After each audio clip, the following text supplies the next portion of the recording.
काबिल एहतराम जनाब सदर इजलास दामत बरकातुहुल आलिया ৭৬তম গণপ্রজাতন্ত্র দিবস উদ্দেশ্যে গণপ্রজাতন্ত্র দিবস উদযাপন উদ্দেশ্যে ও ইসলামিক মহাসম্মেলনের পরম সম্মানিত আজকের ইন্তেজামিয়া কমিটি, সম্মানিত আহ্বায়ক বৃন্দ, সম্মানিত শুভানুধ্যায়ী বৃন্দ, উপস্থিত দিক বিদিক থেকে আগত আমার সম্মানিত বয়োজ্যেষ্ঠরা, সমকক্ষ বয়োকনিষ্ঠ বন্ধুরা, পর্দার আড়ালের পরম শ্রদ্ধেয়া সম্মানিতা মা ও বোনেরা, উপস্থিত রয়েছেন আজকের মেহফিলের সম্মানিত অতিথিবৃন্দ, সম্মানিত আলোচকবৃন্দ এবং উপস্থিত আমার প্রিয় বন্ধুবর, গাড়মোড়ার অত্যন্ত গর্বিত সন্তান, প্রিয় বন্ধুবর জনাব সেলিম চৌধুরী সাহেব হাফিজাহুল্লাহ, উপস্থিত নবী করিম সাল্লাল্লাহু আলাইহি ওয়াসাল্লামের সম্মানিত ওয়ারিসিন হযরত উলামায়ে কেরাম, হযরত হুফাজানে কেরাম, মুবাল্লিগানে ইজাম, হযরত আইম্মে মাসাজিদিন কেরাম, সকলের প্রতি হৃদয়ের গভীর থেকে সশ্রদ্ধ আন্তরিক শুভেচ্ছা, মোবারকবাদ এবং সকলের প্রতি হৃদয়ের গভীর থেকে আবারও সালাম পেশ করছি। আসসালামু আলাইকুম ওয়া রাহমাতুল্লাহি ওয়া বারাকাতুহু।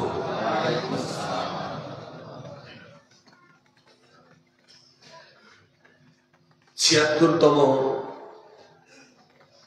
প্রজাতন্ত্র দিবসের এই উদযাপন লক্ষ্যে আজকের এই ইসলামী মহাসম্মেলনকে আমরা যারা উপস্থিতি দিয়ে মাতিয়ে তুলেছি এবং উপস্থিতি দিয়ে আমরা যেটাকে সৌন্দর্য বর্ধিত করতে পেরেছি, যিনি আমাদের পরওয়ারদিগার আলম আমাদেরকে এই সুযোগটুকু করে দিয়েছেন এই জলসাতে আসার জন্য, বসার জন্য, আমরা যারা নিজের সাজানো গোছানো বিছানাকে আরামের ঘরকে ছেড়ে, বিছানাকে ছেড়ে শক্ত একটি ফ্লোরে আমরা বসে দিনে তাকাজে নিয়ে এখানে বসতে পারলাম, যিনি আমাদেরকে সেই তৌফিকটুকু এনায়েত করেছেন, আমরা তার পবিত্র দরবারে কালিমাত শুকর আদায় করছি। আমরা সকলে আকাশ বাতাসকে মাতিয়ে তুলে মুখরিত করে ইমানের বলে বলিয়ান হয়ে রাতের নিস্তব্ধতাকে ভঙ্গ করে সকলেই করছি আলহামদুলিল্লাহ। মোহতারাম হাজিরিন, আজকের এই মেহফিলে এই পর্যন্ত দেশের যথেষ্ট প্রখ্যাত, আলোচিত, অত্যন্ত সুউচ্চ মানের ব্যক্তিত্ব আজকে এখানে খুব সুন্দর ঘটনামূলক আলোচনা করেছেন, কোরআন হাদিস করেছেন।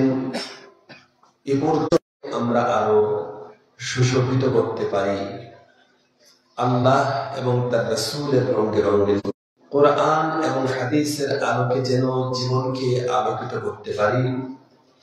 সাহাবায়ে কেরাম, তাবিঈন তথা উলামায়ে মুতাকাদ্দিমিন, মুতাআখিরিন, সালফে সালেহিন ধরে জীবনের পদাঙ্ক অনুসরণ করে জীবনকে যেন আলোকিত করতে পারি। আল্লাহ যেন তৌফিক ইনায়েত করেন, সকলে বলি আমিন। সম্মানিত হাজিরিন, রাত আস্তে আস্তে করে গভীর হচ্ছে। আমরা অনেকেই অনেক কষ্টসাধ্য করে, অনেক কষ্ট করে দূর দূরান্ত থেকে আমরা এখানে এসেছি। এখানে আশপাশের যে সমস্ত গ্রামাঞ্চলগুলি আছে যথেষ্ট শহরের সাথে কমিউনিকেটেড নয়, রাস্তাঘাটও খুব বেশি সব জায়গায় ভালো নেই। যেহেতু আমি দীর্ঘদিন থেকে আপনাদের এই আতরাফের সাথে, বিশেষ করে আমার প্রিয় বন্ধুবর সেলিম ভাইয়ের সাথে আমি যথেষ্টভাবে সবসময় যোগাযোগ রাখি, আসা যাওয়া করি, চেনা জানা জায়গা আমার। তো আপনারা অনেকে বাড়িতে ফিরে যেতে হবে, সেজন্য স্বল্প পরিসরে আজকের বিষয়বস্তুর উপরে কিছু আলোচনা করতে চাই। আমি আহ্বান করছি আপনারা যারা মানুষ সকলকে আহ্বান করছি, আপনি কোন ধর্মের, কোন বর্ণের, কোন গোষ্ঠী, এই নিয়ে এই মাহফিলের কোনো কথা নয়। আমরা যারা মানুষ সকলের জন্য আমরা কোরআন হাদিস থেকে কথা বলব। কারণ কোরআন সুনির্দিষ্ট কোন জাতির জন্য আল্লাহ পাক নাজিল করেন নাই। আল্লাহ কি শুধু মুসলমানদের জন্য কোরআন নাজিল করেছেন? কথা বলেন না। কোরআন শুধু মুসলমানদের জন্য নয়, বিশ্বের সমস্ত মানুষের জন্য এটা আল্লাহ পাক প্রেরণ করেছেন। হাদা হুদাল লিন্নাস বায়ানুল লিন্নাস, এটা মানুষের হিদায়াতের গ্রন্থ। মানুষের এই পথভ্রষ্ট মানুষকে পথের দিশা দেওয়ার জন্যই আল কোরআন পৃথিবীতে আল্লাহ পাক নাজিল করেছে। এই জন্য আমি আহ্বান করছি সমস্ত দল, মত, পথ, ধর্মবর্ণ নির্বিশেষে আমরা সকলে মাহফিলে বসি। আপনারা 50 জন হিন্দুর মাঝখানে যদি একটা মুসলমান বসে, আর 50 জন মুসলমানের মাঝখানে যদি একটা হিন্দু বসে, দেখতে এমন মনে হবে যে 50টা গোলাপ ফুলের মাঝখানে একটি হাসতে হেনা ফুল যেভাবে হেসে ওঠে, অথবা 10টা চামেলি ফুলের মাঝখানে একটি সুন্দর গোলাপ যেভাবে যত সুন্দর লাগে, আমাদের বিভিন্ন ধর্মে বর্ণের মাঝখানে আমরা সব শ্রেণীর মানুষ বসলে এমনটি তো সুন্দর লাগবে, ঠিক না? বলেন। এই পৃথিবীতে আমি বহু দেশকে চিনি, বহু দেশ দেখেছি, বহু দেশকে আমি জানি, চিনি, কিন্তু আমার দেশ পৃথিবীর মধ্যে সবচাইতে সুন্দর দেশ, সবচাইতে সুন্দর দেশ। এখানে অসংখ্য মসজিদের মধ্যে অসংখ্য মসজিদ এবং মন্দির আমরা পাশাপাশি দেখেছি।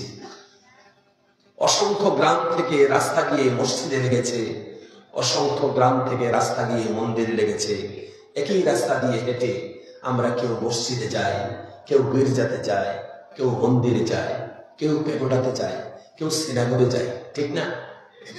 এই সৌন্দর্য পৃথিবীর কোন দেশ যদি সিনাই দাবি করে কেউ বলতে পারে, তাহলে এই হামারে সরজমিনে হিন্দুস্তান, ঠিক না? এটা আমাদের ভালো। তবে এক শ্রেণীর জ্ঞান পাপি আছে।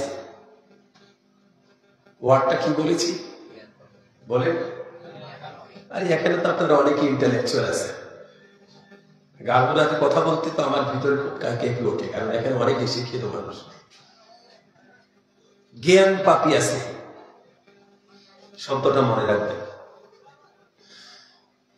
এই এক শ্রেণীর জ্ঞান পাপি, তাদের কাঁধের মধ্যে শয়তান এদিকে একটা ঠ্যাং দিয়েছে, ওদিকে একটা পা দিয়েছে।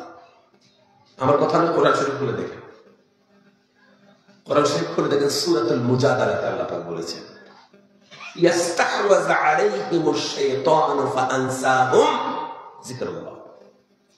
শয়তান তার মাথার মধ্যে বসে, তার কানে বসে, কানে ধরে এদিকে যা, ওদিকে যা, এটা কর, সেটা কর। তাদেরকে শয়তান পরিচালনা করছে এক শ্রেণীর জ্ঞান পাপীরা।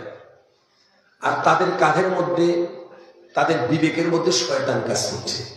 আল্লাহ পাক তাদের কোয়ালিটি কোরআনে বলেছেন, قال فبما أغويتني لأقعدن لهم صراطك المستقيم قال فبما أغويتني।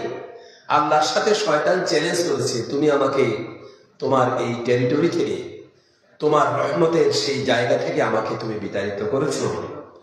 মনে রেখো, তোমার সাথে চ্যালেঞ্জ করলাম। শয়তান আল্লাহর সাথে চ্যালেঞ্জ করেছে, কি করলাম? যে তোমার বান্দাদেরকে আমি বিভিন্ন ভাবে ধোঁকা দেওয়ার জন্য আমি বিভিন্ন পন্থা অবলম্বন করব, এবং আমি ডান থেকে, বাম থেকে, সামনে থেকে, পিছন থেকে, নিচ থেকে, বাদ রয়েছে শুধু উপর থেকে বলে এসে আমি ধোঁকা দেব, এবং বিভিন্ন প্ল্যান নিয়ে আমি বসে থাকবো। শব্দটা হচ্ছে না। আমরা যারা আরবি বুঝি, আরবিতে জুলুস এবং কুউদ এই দুটি শব্দের অর্থই হচ্ছে বসা। কুউদ মানে বসা, জুলুস মানেও বসা, কিন্তু দুটি শব্দের ভাবগত পার্থক্য আছে।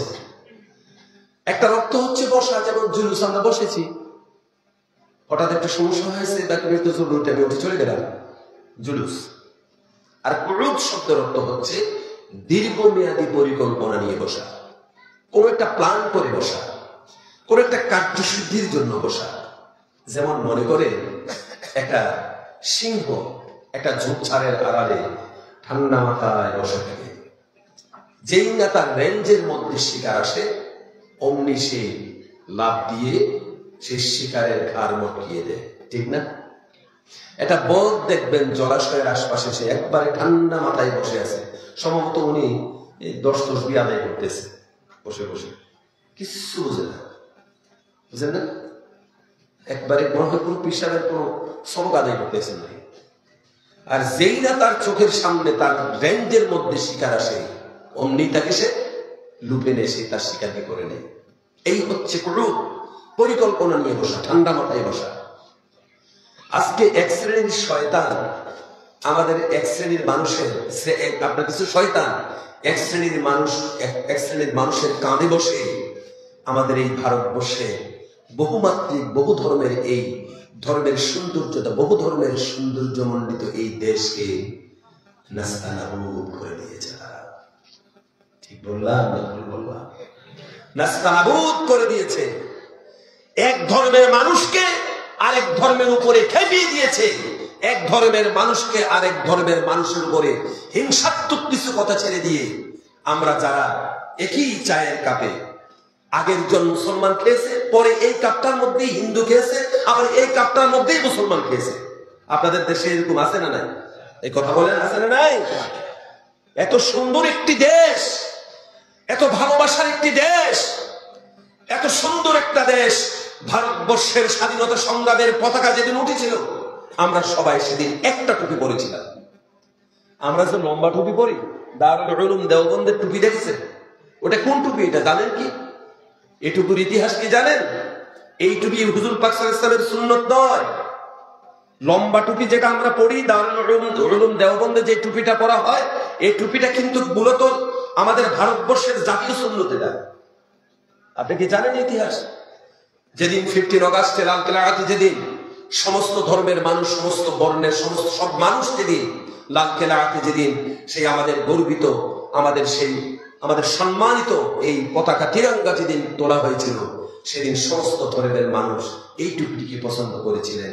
আজ পর্যন্ত আমরা এই টুপিকে শ্রদ্ধার সাথে আমরা সেটাকে ব্যবহার করছি, ঠিক না বলেন? এটা হচ্ছে সেই টুপি। সে অনেক কথা ভাইয়ের আমার, এক শ্রেণীর মানুষ তারা তাদের ফায়দা লুটার জন্য আজকে আমাদের মধ্যে বিভেদ তৈরি করে দিয়েছে, হিংসা তৈরি করে দিয়েছে, আমাদের মধ্যে প্রচন্ড ভাবে খেপিয়ে তুলছে একে অপরের উপর, ঠিক না বলেন?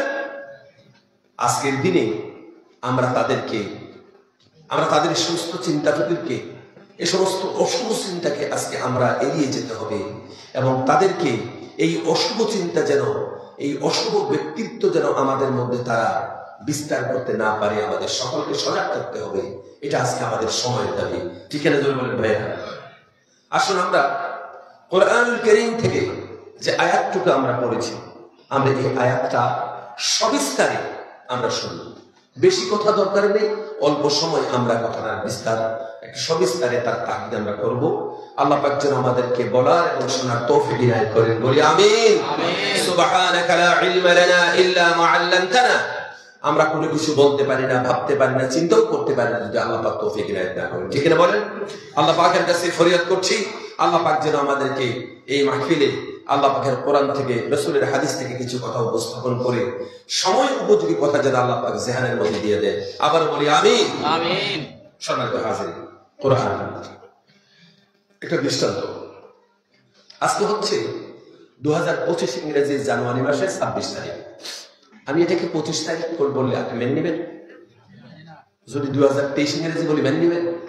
মানবেন না, মানতে পারেন না। এই পৃথিবীতে দিন দিন মানুষ আধুনিক হচ্ছে, ঠিক বললাম না ভুল বললাম? মানুষ আধুনিক হচ্ছে না?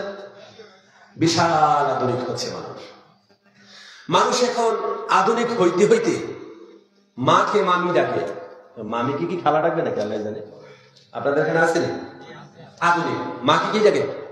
মাম্মি। বাবাকে ডাকে ড্যাড। আছে আধুনিক। টয়লেটকে বলেছে ওয়াশরুম। অনেক কিছু আধুনিক হয়েছে এখন, ঠিক না?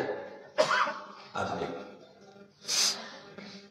কোরআনুল কারীম এমন একজন নবীর উপরে নাযিল হয়েছে, আর কোরআনুল কারীম জীবনের শেষ, আল্লাহ পাকের তরফ থেকে মানব জাতির জন্য শেষ মেসেজ, শেষ নবীর কাছে শেষ মেসেজ আল্লাহ পাক দিয়েছেন। এটার মধ্যে এ পৃথিবীর এমন কোন বিষয় নেই যা এই কিতাবে আলোচনা হয় নাই। সুবহানাল্লাহ বলতে পারলেন না?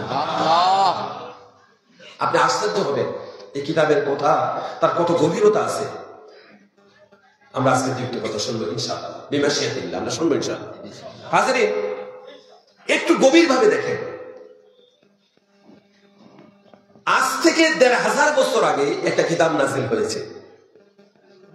আমরা আজ থেকে ৩০ বছর আগে, আমি দুর্ভাগ্য সিলেটে হইতাম পারি না, এটা দুর্ভাগ্য।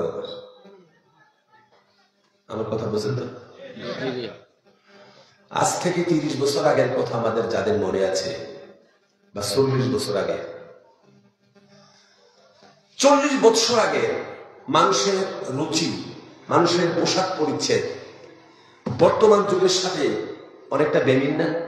অনেক পরিবর্তন আছে। মনে করেন ৩৫ বছর আগে মানুষের কাছে যে পোশাকটা মানুষ পরত, এখনকার যুগে এই যুবক ছেলেরা কি এই পোশাকটা পরে? ওই যুগের মধ্যে সিনেমাতে যে পোশাকটা সবচেয়ে বেশি আধুনিক ছিল, সেই পোশাকটা যদি আজকে পরে গারমুড়া বাজার দিয়ে কেউ যায়, তাহলে বর্তমান যুগের আলট্রা মডার্ন ছেলেরা বলবে আপনার বংশের মধ্যে খালি আপনি পাগল নাকি আরো কেউ আছে? বলবে কি? মানে আপনি ছাড়া ওরা পাগল কেউ আরো আছে? বলবে না? বেমানান বলবে। যেটা ৩০ বছর আগে আধুনিক ছিল, কিন্তু বর্তমান যুগে সেকেলে হয়ে গেছে, পুরাতন হয়ে গেছে, ডেট ওভার হয়ে গেছে। ঠিক না? প্রিয় বন্ধুরা আমার, শুনে রাখুন, আমরা অনেক কিছুই, আমরা আধুনিক, আমরা সব দিক থেকে আধুনিক, আমরা সকলে আধুনিক হয়েছে, আধুনিক বলে আমরা দাবি করছি। পোশাকের দিকে আধুনিক, বাড়িঘর থেকে শুরু করে সবকিছু দিয়ে আমরা আধুনিক হয়েছি। বরং এই আধুনিক শব্দটি পৃথিবীর সব যুগের মানুষের, প্রত্যেকটি যুগে যুগে মানুষ প্রত্যেকে তার নিজের যুগকে আধুনিক বলেছে, প্রত্যেকেই। আপনারা জানেন না হয়তো, এই সভ্য সমাজের মানুষ একটা সময় আধুনিক ছিল গামছা পরা। গামছা আছে তো নাকি? গামছা, গামছা পরে, গামছাকে পেঁচিয়ে একেবারে এরকম মোটা করে, তারপরে তার পিছাড়িকে খুব বড় ভাবে দেখাইয়া বাজারের মধ্যে চলা, তার পিছাড়ি লাড়ি নাকি যে বলেন আপনারা, ওইটার সাইজ যত বড় তার সম্মান তত বেশি। ওটা সংস্কৃতি ছিল। এটা আমাদের আগের কথা। ওটাকে বলেন নেংটির যুগ ছিল। আর বর্তমান যুগে কি হয়েছে? এরপরে মানুষ পোশাক পরা শিখেছে। এখনকার আধুনিক হচ্ছে যারা, মানে বিশেষ আধুনিক যারা, যাদের কাপড়টা যত বেশি ছেঁড়া তত বেশি আধুনিক। সাংঘাতিক ছিঁড়া তাহলে মারাত্মক আধুনিক, আরো সাংঘাতিক ছিঁড়া আরো ডেঞ্জারাস আধুনিক। সিফটি সিফটি একেবারেই মিজোরাম বর্ডার পর্যন্ত ছিঁড়া, তার মানে হচ্ছে আলট্রা মডার্ন। ঠিক না? এরপরে যারা আলট্রা মডার্ন হবে, ৩০ বছর আগের পোশাককে আমরা যারা এখন সেকেলে বলি, ৩০ বছর পরে হয়তো যারা একেবারেই বর্ডার পর্যন্ত যারা পরে, ওই শ্রেণীর মানুষ একবারে কিছু না পরে বলবে যে তারা খেলেছে। হাসতেছে? মোটেও তো হাসির কথা বলিনি, মোটেও তো হাসির কথা নয়। হাসি পেয়েছি ঠিক। আগের জমানায় মানুষ পোশাক পরত লজ্জাকে নিবারণ করার জন্য, আর বর্তমান যুগে মানুষ পোশাক পরে লজ্জাকে কি করার জন্য বলেন?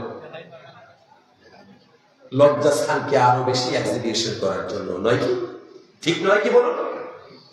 আমাদের বোনেরা মেয়েরা রাস্তাঘাটে তারা যে সমস্ত এমব্রয়ডারি করে, যে জায়গাগুলি তাদের নারী সুলভ, তার অস্তিত্ব, তার নারী সুলভ সেই জায়গাগুলিকে যেখানে সে ঢেকে রাখা দরকার ছিল, সেখানে সে এমব্রয়ডারি করে বিভিন্ন সাজসজ্জায় সুসজ্জিত হয়ে তারা রাস্তাঘাটের মধ্যে তাদের দেহকে তারা উপস্থাপন করতে চেষ্টা করে। ঠিক কিনা বলেন?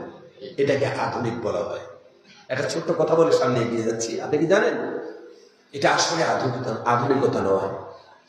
এগুলি হচ্ছে আমাদের কিছু কলোনিয়াল মাইন্ড সেটআপের কারণে এগুলি আমরা করছি, এবং এগুলি ঔপনিবেশিক সিস্টেম, যেটা আমরা ইংরেজদেরকে ফলো করছি। আমি এখানে সচেতন বন্ধুদেরকে আমি বিশেষ করে লক্ষ্য করে বলছি, এই সংস্কৃতি বা এই কালচার আসলে আমরা কাদেরকে ফলো করছি বলেন? ওয়েস্টার্ন সিভিলাইজেশনকে আমরা ফলো করছি। আমি তাদের দেশের মানুষকে নিজের পাশে দাঁড়িয়ে থেকে দেখেছি। আপনাদের দেশে শ্রাবণ মাসের পরে বাংলায় যে মাসটা আসে, ওই মাসে বিশেষ একটি প্রাণী তার বিশেষ প্রয়োজনকে বিপরীত লিঙ্গের সাথে মিট করতে গিয়ে কখনো আড়াল করা প্রয়োজন মনে করে না, এখানে সেখানে জড়িয়ে পড়ে। ঠিক না? ঠিক না? যারা বুঝছেন বুঝেছেন, যারা বুঝছেন বোঝাচ্ছেন দূরে থাকুন। যেখানে সেখানে তার ফিজিক্যাল কজকে ফিল আপ করতে গিয়ে যেখানে সেখানে জড়িয়ে পড়ে।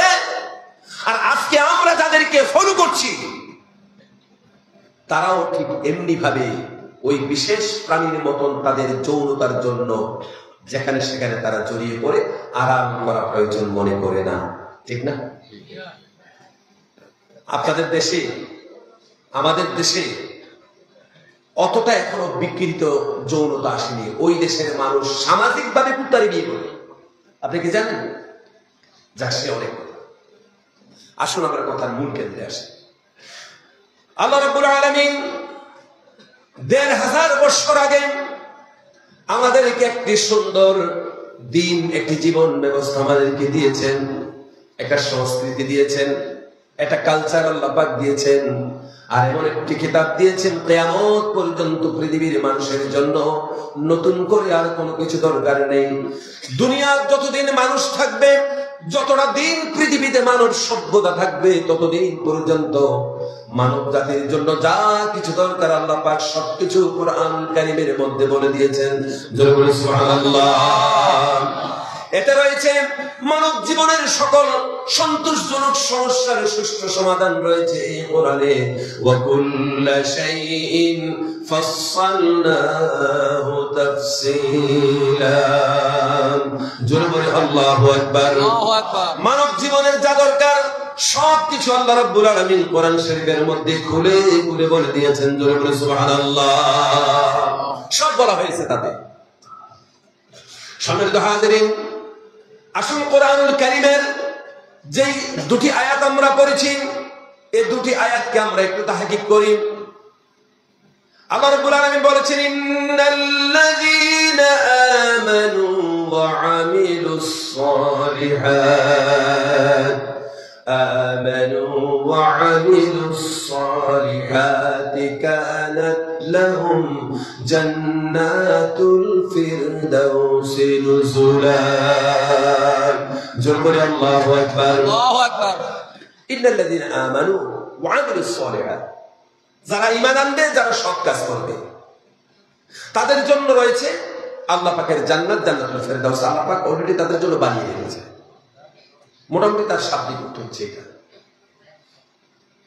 এখন আমরা ভাবগত অর্থে একটু চাই।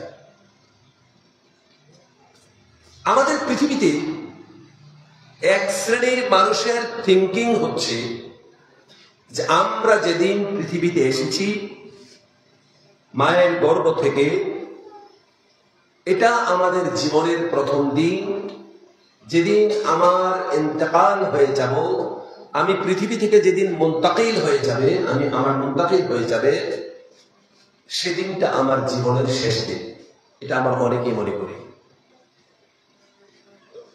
এই থিঙ্কিং বা এই অনুভূতি বা এই বিশ্বাস যাদের মধ্যে রয়েছে, আবার বলছি, মায়ের জন্ম থেকে, মায়ের পেট থেকে জন্ম নিয়ে বা মায়ের পেট থেকে এসে আমাদের জীবনের সফর শুরু হয়েছে কবর, মিনাল মাহাদি ওয়াল লাহাদ, দুনিয়া থেকে কবরের কাছে পর্যন্ত। এইটাকেই শুধু যারা জীবন মনে করেন, পরিপূর্ণ জীবন মনে করেন, এই থিঙ্কিং বা এই অনুভূতি বা এই বিশ্বাসে যারা বিশ্বাসী, এই সমস্ত মানুষগুলি যুগে যুগে তারা বিশাল বড় বড় অন্যায় করেছেন। এই থিঙ্কিং এর উপরে পৃথিবীর সমস্ত অন্যায়গুলি প্রতিষ্ঠিত হয়েছে। এই বিশ্বাসের উপরে যারা রয়েছে তারাই পৃথিবীর ইতিহাসে সবচেয়ে বড় বড় অন্যায় করেছে। তাহলে আসুন আমরা কোরআন থেকে জেনে নেই, আমরা কোরআন থেকেই জেনে নেই আসলে আমাদের প্রথম সৃষ্টি কোথায়, আমাদের জীবনের শেষ কোথায়। আল্লাহ রাব্বুল আলামিন কোরআনুল কারীমে বলেছেন আমাদের প্রথম সৃষ্টি পৃথিবীতে নয়, আমাদের সর্বপ্রথম সৃষ্টি হয়েছে আল্লাহ রাব্বুল আলামিন আমাদেরকে রূহের জগতে সৃষ্টি করেছেন। আলামে আরওয়াহের মধ্যে রূহের জগতে আমাদেরকে সৃষ্টি করেছেন। আর সৃষ্টি করে সেখানে আমাদের সমস্ত রূহকে একসঙ্গে আল্লাহ পাক বলেছেন আলাস্তু বিরাব্বিকুম, আমি কি তোমাদের রব নই? এখানে একটা দুর্বল কথা আছে, দুর্বল কথাটাও বলি, সবল কথাটাও বলি। কেউ কেউ বলেছেন, কোন মুহাক্কিক বলেছেন যে এই আলাস্তু বিরাব্বিকুম যখন আল্লাহ পাক বলেছেন তখন এই সৃষ্টি জগতে যত রকমের প্রাণী জগৎ রয়েছে সমস্ত রকমের প্রাণী জগৎকে এবং সাথে মানুষ এবং জিন ছিল সমস্ত প্রাণকে, প্রাণী জগৎকে একসঙ্গে আল্লাহ পাক বলেছেন আলাস্তু বিরাব্বিকুম, সকলে একসঙ্গে বালা বলেছেন। কিন্তু সেই বালাটা মানুষ আর জিনের জন্য আল্লাহ পাক কবুল করেছেন, আর কারোর জন্য করেননি। এই কথাটা অনেকে দুর্বল কথা বলেছেন, তার চাইতে সবল কথা হচ্ছে সেদিন আল্লাহ পাক মানুষ আর জিনের রূহকে একসঙ্গে বলেছেন আলাস্তু বিরাব্বিকুম, আমি কি তোমাদের রব নই? আমরা সকলে একসঙ্গে বলেছি বালা। আল্লাহ পাক বলেছেন বান্দা তোমরা যদি আমাকে রব হিসেবে মেনে নিয়েছ, আমি তোমাদের জন্য এমন একটা জগৎ, তোমাদের জন্য একটা টাইম জোন আমি বানিয়েছি, একটা পৃথিবী আমি তোমাদের জন্য বানিয়েছি। পর্যায়ক্রমে সেই পৃথিবীর মধ্যে আমি আল্লাহ পাক তোমাদেরকে পাঠিয়ে দেব। পর্যায়ক্রমে তোমাদেরকে সেখানে পাঠালে সেই জায়গার মধ্যে যদি তোমরা একটা কাজ করতে পারো, সেই জায়গার মধ্যে আমি আল্লাহকে যদি রব হিসাবে তোমরা সেখানে মানতে পারো, আমি আল্লাহর রুবুবিয়ত যদি কায়েম করতে পারো, তাহলে আমি আল্লাহ রাব্বুল আলামিন তোমাদের সেখান থেকে আমি আল্লাহ পাক তোমাদের জন্য জান্নাতে পৌঁছে দেব। সুবহানাল্লাহ। বরং কথাটি এমন, আল্লাহ পাক সেদিন প্রশ্ন করেছেন, সেদিন আল্লাহ পাককে আমরা দেখছিলাম, আল্লাহ পাক আমাদের সামনে ছিলেন, আমরা আল্লাহ পাককে দেখেছি, সরাসরি দেখেছি। আল্লাহ পাক সেদিন আমাদেরকে সরাসরি প্রশ্ন করেছেন, তাকে দেখেই আমরা বলেছি বালা নিশ্চয়ই আপনি আমাদের রব। এরপরে রব্বুল জালাল বলেছেন বন্দারে আমার সাথে তোমরা কি চিরদিন এভাবে আমার মোলাকাতে থাকতে চাও? আমরা একসঙ্গে আবার বলেছি নিশ্চয়ই আপনাতেই চূড়ান্ত শান্তি রয়েছে, আপনার মধ্যেই চূড়ান্ত তৃপ্তি রয়েছে, আপনি আমাদের রব, আপনি আমাদের সব, আপনার সাথে আমাদের চূড়ান্ত আমাদের শান্তি রয়েছে। আল্লাহ পাক বলেছেন আজকের দিনে যেমন ভাবে আমাকে তোমরা দেখছো, এই স্থায়িত্ব তোমাদের চিরদিন নয়, টেম্পোরারি। তোমরা এখান থেকে কোথাও না কোথাও যেতে হবে, আর সেখানে যদি তোমরা একটা সুনির্দিষ্ট সময়ের জুনের মধ্যে যদি তোমরা একটা কাজ করো, তাহলে আমি আল্লাহর সাথে আবার মিলিত হয়ে যাবে, আল্লাহ পাক মিলিত করে দেব। সেখান থেকে আর কোনোদিন আমার থেকে তোমরা বিসর্জিত হবে না। সুবহানাল্লাহ। তোমরা যদি আলমে দুনিয়া নামক জায়গায় যদি তোমরা একটা কাজ করো, কয়টা কাজ? কথা বলেন। একটা কাজ, একটা কাজ যদি তোমরা পৃথিবীতে করো, তাহলে এই কাজটা করলে তোমরা আমি আল্লাহর সাথে আবার মিলিত হয়ে যাবে। সেখান থেকে তোমরা কখনো আমি আল্লাহর কাছ থেকে আর সরে যাবে না। সুবহানাল্লাহ। এটা হিন্দু শাস্ত্রানুসারে কথা হলো, পরমাত্মার সাথে মিলে যাওয়া। আমরা আল্লাহ বলি, কিন্তু হিন্দু শাস্ত্রের কিছু কিতাবের মধ্যে, বইয়ের মধ্যে কি আছে? পরমাত্মা রয়েছে, পরম আত্মা। এবং এখানে আমি বলছি একটু পরে, আমাদের হিন্দু বন্ধু যারা রয়েছেন, ব্রহ্মা, বিষ্ণু, মহাদেব, তিনে মিলে এক, একে মিলে তিন। এটা হিন্দুর পণ্ডিতরা ভালো বুঝবেন এর অর্থটা। তিনে মিলে এক, একে মিলে তিন। এই যে ব্রহ্মা, বিষ্ণু এবং মহাদেবকে হিন্দু শাস্ত্রানুসারে ওনারা বলে থাকেন মহাত্মা। সেই মহান মহা আত্মা যিনি, আমরা আল্লাহ বলি। আমরা কি বলি? হিন্দু শাস্ত্র আল্লাহ শব্দটা আছে, আমি আপনাদেরকে একটু পরে শোনাচ্ছি। প্রিয় হাজিরিন, আমরা সেই মহান আল্লাহর সাথে মিলিত হতে যাব। তার সাথে যদি আমরা আল্লাহ পাক তার বান্দার দিকে, বান্দা আল্লাহর দিকে তাকিয়ে থাকবে, তাতে আমাদের চূড়ান্ত শান্তি রয়েছে। সেজন্য আল্লাহ বলেছেন, এই পৃথিবীতে আমি তোমাদেরকে পর্যায়ক্রমে পাঠিয়ে দেব, সেখানে একটা কাজ যদি তোমরা ভালোভাবে করতে পারো, তাহলে আমি আল্লাহর সাথে আবার চিরদিনের জন্য মিলিত হয়ে যাবে, সেখান থেকে আর কোনোদিন তোমরা সরে যাবে না। সুবহানাল্লাহ। তাহলে সেটা কি? আল্লাহ পাক বলেছেন, ফামান কানা ইয়ারজু লিকা রাব্বিহি ফালিয়া'মাল 'আমালান সালিহান ওয়া লা ইউশরিক বি'ইবাদাতি রাব্বিহি আহাদা।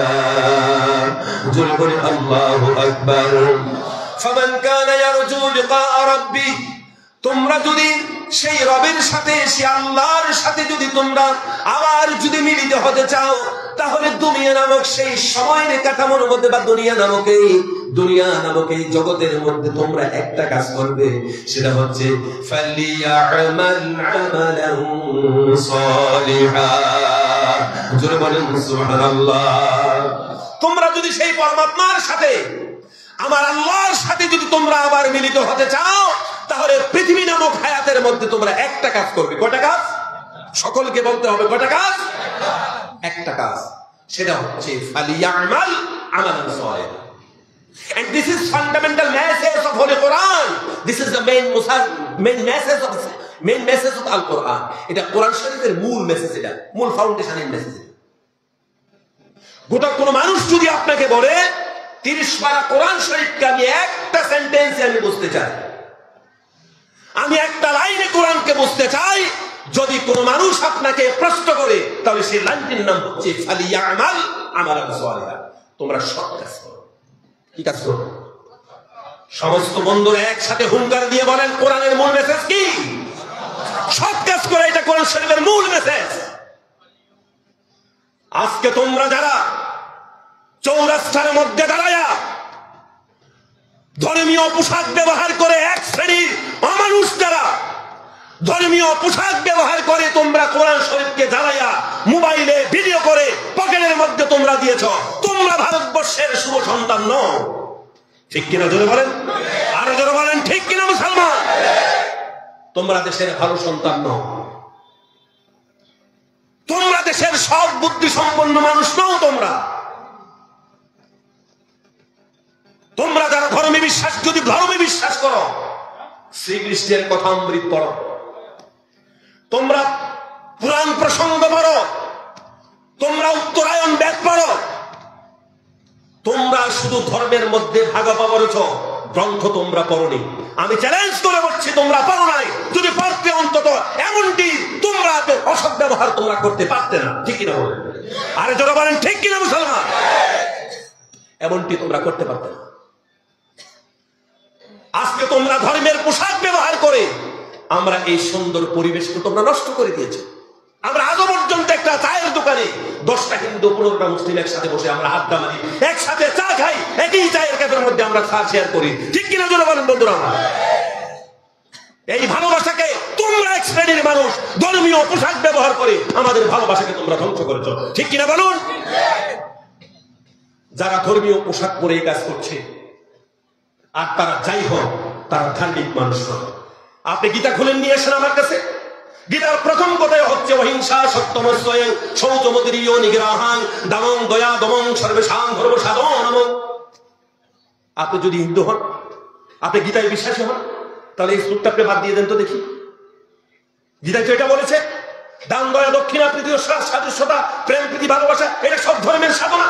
তাহলে এটা যদি আপনি গীতায় পড়েন, তাহলে মুসলিম ধর্মের মুসলিমদের কিতাব আপনি কি করে জানাতে পারেন? তাহলে আপনি আপনার ধর্মকে বিশ্বাস করছেন? কথা বলেন, কথা বলেন, ঠিক না? তোমরা ধার্মিক মানুষ নও, তোমাদের মতন এক শ্রেণী এই পান্ডাদের কারণে আজকে আমরা সরল মনা মানুষ তোমাদের অত্যাচারের শিকার হয়ে পড়েছি, ঠিক না? প্রিয় হিন্দু মুসলিম ভাইয়ারা শুনুন, ভালো করে কান খুলে শুনুন। তারা যে ধর্মগ্রন্থটাকে পুড়িয়ে দিয়েছে, আল কোরআনকে, এই কোরআনকে তারা পুড়িয়ে দিয়েছে। সেই কোরআনের মধ্যেই আছে যে তোমাকে যদি তোমার সাথে বিহেভ খারাপ করেছে, তোমার গ্রন্থের সাথে বিহেভ খারাপ করেছে, তুমি যেন তার মতন, সে যে ব্যবহারটা করেছে তুমি যেন তার মতন ব্যবহার, কথা বলেন, করো না। তুমি তার মতন ব্যবহার করতে চাও না, তাহলে তোমার মধ্যে তার মধ্যে কোনো পার্থক্য নেই। তুমি ফাসাদ করতে পারো না, তুমি দাঙ্গা করতে পারো না, তুমি অমানুষের মতন ব্যবহার করতে তুমি পারো না। কে বলেছে? আল কোরআন বলেছে। কে বলেছে? আপনারা কি গত মঙ্গলবার থেকে খাওয়া দাওয়া বন্ধ করে দিয়েছেন নাকি? গত মঙ্গলবার থেকে কি বল, কি বলেছেন আমি তো বুঝি নাই। সিলেটে থেকে আপনাদের সিলেটের মধ্যে এসে বাংলাদেশে কশব্দটা ইন্তেকাল করেছে। করিমগঞ্জকে হরিমগঞ্জ, হাইলা কান দিকে হাইলা খান্দি, বুঝতে অসুবিধা। আচ্ছা, সম্মানিত বন্ধুরা, আল্লাহ পাক বলেছেন, মান কাতালা নাফসান বিগাইরি নাফসিন আও ফাসাদিন ফিল আরদি ফাকান্নামা কাতালান নাস জামিআ। জোরে বলেন আল্লাহু আকবার। সকলে সমস্ত শক্তি দিয়ে জোরে বলেন আল্লাহু আকবার। তোমরা যারা এই কিতাবকে সন্ত্রাসী বলো, তোমরা যারা সন্ত্রাসী বলো, তোমাদের বড় দাদার দাদা পর্যন্ত বলেছে যে আমার জীবনে আমি প্রাউড ফিল করছি কোরআনের বাংলা তর্জমা করে। তিনি ছিলেন পণ্ডিত কি গিরিশ, পণ্ডিত গিরিশচন্দ্র সেন।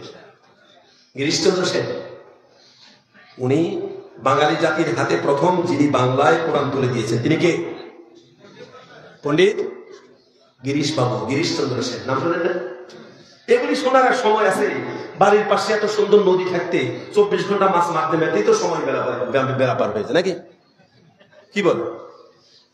এই আত্মকেন্দ্রিকতার থেকে একটু বের হও। রাসূলুল্লাহ সাল্লাল্লাহু আলাইহি ওয়াসাল্লাম জিন্দেগি এটা মানুষের জন্য বৈধ করেন নাই। আমার গরু, আমার নাঙ্গল, আমার ক্ষেত, আমার ফরাস খেতি, তারপরে আরো ইত্যাদি ইত্যাদি যা আছে সব খালি আমার নিজের আত্মার বাইরে একটু ভাবার মানসিকতা আমাদের মধ্যে নেই। এই আত্মকেন্দ্রিকতা ইসলামে জায়েজ নাই, হারাম। আত্মকেন্দ্রিক হতে পারেন না আপনি। আত্মকেন্দ্রিকতার বহির্ভূত আপনার মানসিকতা বাড়বে। আত্মকেন্দ্রিকতা ইসলামে জায়েজ নাই তো। সুবহানাল্লাহ পড়ে। আল্লাহ পাক বলেছেন, কোন মানুষ যদি ফাসাদ করো, দাঙ্গা করো, সমাজের মধ্যে বিশৃঙ্খলতা সৃষ্টি করো, কোন মানুষ যদি কোন মানুষকে তোমরা খুন করেছো, একটা মানুষকে যদি তুমি খুন করেছো, আল্লাহ পাক বলেছেন ফাকান্নামা কাতালান নাস জামিআ, তুমি যেন সারা পৃথিবীর সমস্ত মানুষগুলিকে তুমি যেন মেরে ফেলেছো, মানবতাকে যেন তুমি ধ্বংস করেছো। জোরে বলেন আল্লাহু আকবার। যেটা সন্ত্রাসী কইছো ওটার মধ্যে কি আছে তুমি জানো? এই আয়াতের পর অংশ বলছি ওয়ামান নাহিয়াহা, যদি কোন মানুষকে তোমরা যদি বাঁচিয়ে দিয়েছো, ফাকান্নামা আহিয়ান নাস জামিআ, সারা পৃথিবীর সব মানুষগুলোকে যেন তুমি বাঁচিয়ে দিয়েছো। জোরে বলেন সুবহানাল্লাহ।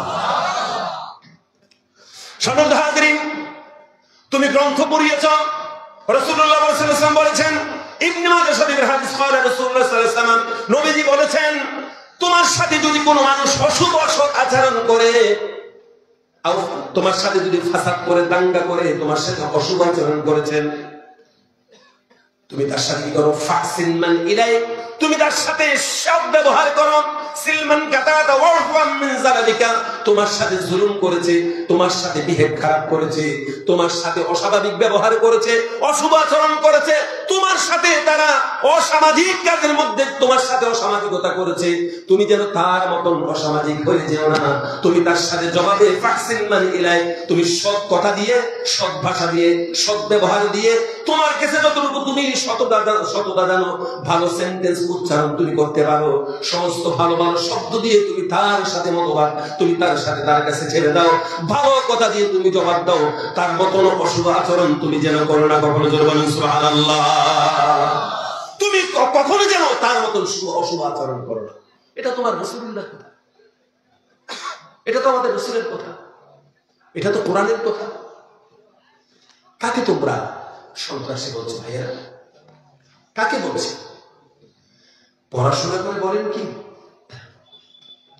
গত 5-7 দিন আগে, না বেশি 10-12 দিন আগে, অটোয়া ইউনিভার্সিটি নাকি টরেন্টো, কোথায় এটা? টরেন্টো ইউনিভার্সিটি কোথায় এটা? দিল্লিতে? নাম শোনেন না? টরেন্টো ইউনিভার্সিটি সেই কানাডাতে, কানাডার রাজধানী অটোয়া। এই অটোয়াতে পৃথিবীর বড় একটি ইউনিভার্সিটি রয়েছে, টরেন্টো ইউনিভার্সিটি। তো এখানে একটা ডিপার্টমেন্টের আপনার এইচওডির সাথে আমার কথা হচ্ছিল। উনি বলছেন যে আমাদের এই টরেন্টোতে আপনি যদি পৃথিবীর কোন ধর্মগ্রন্থ নিয়ে যদি আপনি স্টাডি করেন, এই সুযোগ নেই। একটা ধর্মগ্রন্থ পৃথিবীতে আপনি সেখানে স্টাডি করতে পারবেন, শুধু তারা পিএইচডি করতে পারবেন, এবং সেই গ্রন্থটির নাম হচ্ছে আল কোরআন। ঠিক এমনি ভাবে মেলবোর্ন ইউনিভার্সিটিতে ইসলামের প্রায় 46টা বিষয় নিয়ে আপনি পিএইচডি করতে পারবেন, এবং কোরআন শরীফের উপরে আপনি মেলবোর্ন ইউনিভার্সিটিতে আপনি পিএইচডি করতে পারবেন।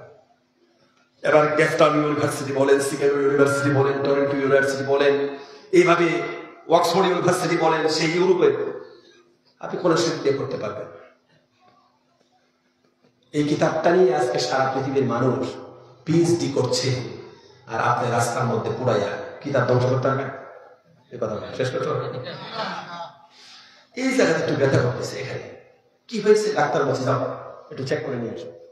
গেছে সেখানে চেক করতে, ডাক্তার বললে যে এখানে তো একটু পানি জমেছে, আপনার পানি, অথবা আপনার গোলবাডারে একটা স্টোন হয়েছে। এটা এখানে গোলবাডারে স্টোন হয়েছে। এই ছোট্ট এই 1 mm একটা পাথর এক্সরে মেশিনে ধরা পড়ে যায়, আলট্রাসোনোগ্রাফিতে ধরা পড়ে যায়। আপনারা ঘুমাইছেন নাই তো? এত চুপচাপ মনে হয় একটা বালিশের অপেক্ষা করতেছে। তো ছোট্ট সূক্ষ্ম একটি পাথর আলট্রাসোনোগ্রাফিতে ধরা পড়ে যায়, ঠিক না? সম্মানিত হাজির, একটু দেখুন তো, আল্লাহ পাক 1000 বছর আগে বলেছেন নাহনু নাযালনাদ যিকরা ওয়া ইন্না লাহু লাহাফিজুন, কোরআন নাযিল করেছি আমি, হেফাজত করার দায়িত্ব আমি আল্লাহর হাতে। এখন আমাদের অনেকটা সুইজারল্যান্ডে বলেন, বিভিন্ন জায়গার মধ্যে বলেন, সুইডেনের মধ্যে কোরআন পড়ালো। এমনি ভাবে কত জায়গায় রাস্তার চৌহদ্দিতে, চৌরাস্তার মধ্যে দাঁড়ায় কোরআন শরীফ পড়ে ফেলে দেয়, মোবাইলের সামনে কোরআন শরীফ ছিঁড়ে তারা কোরআন শরীফের সাথে বেয়াদবি করছে। আল্লাহ বলেছেন নাযিল করেছে আমি, হেফাজত করব আমি। তাহলে নাযিল কিভাবে করলেন, হেফাজত কোথায় করলেন? একটা প্রশ্ন কিনা বলেন ভাইয়ের আমার। এই ছোট্ট 1 mm একটা পাথর যদি আপনার গোলবাডার হয়, আপনার কিডনির মধ্যে যদি হয়ে যায়, আলট্রাসোনোগ্রাফির মধ্যে বলেন, এক্সরের মধ্যে এই পাথরটা ধরা পড়ে যায়। সম্মানিত হাজিরিন, এখন একটা ছোট্ট মেশিন, এই ছোট্ট একটা পাথর আলট্রাসোনোগ্রাফির মধ্যে ধরা পড়ে যায়। একটা হাফিজকে আপনি দেখুন, কোরআন শরীফ রব্বুল জালাল কোথায় হেফাজত করেছেন? আসলে কোরআন শরীফ কাগজে কলমে আল্লাহ পাক হেফাজত করেন নাই। কোরআন শরীফ আল্লাহ পাক লৌহে মাহফুজ থেকে জিবরাইলের জবান হয়ে নবীজির কাগজে কলমে লিখে দিয়েছেন, নাকি মাথার মধ্যে দিয়েছেন? বলেন, করে দিয়েছেন? মাথার মধ্যে মানে সিনার মধ্যে দিয়েছেন। ওই বাংলাদেশের এক বক্তা দেখলাম, আমার কেউ হাসি পেয়েছে। হ্যাঁ কয় যে কাল যেটা এটা নাকি মাথার মধ্যে, তার ব্যাখ্যা শুনে আমি বললাম যে তারে আমরা বাংলাদেশ সবচেয়ে বড় পাগলা করে দেন নাম হচ্ছে নাঙ্গলকোট। যদি বাংলাদেশে কেউ কাউকে বলে যে আপনার কি নাঙ্গলকোটের একটা জানা আছে, বুঝতে হইতে যে তাকে মোটামুটি কিছু বলছে, সে কল্প নাকি মাথার মধ্যে থাকে। আসলে আজকালকে মানুষ বক্তৃতার সঙ্গে ভাইরাল যে তার কথাই মানুষ শুনে, উল্টা পাল্টা কথা কইয়া ভাইরাল হইতে পারলে হ্যাঁ যদি উঠে এখানে কাঁদে এটাও ভালো, হাসলেও ভালো, সে যা করে তাই ভাইরালের যুগ চলছে, ঠিক না বলেন?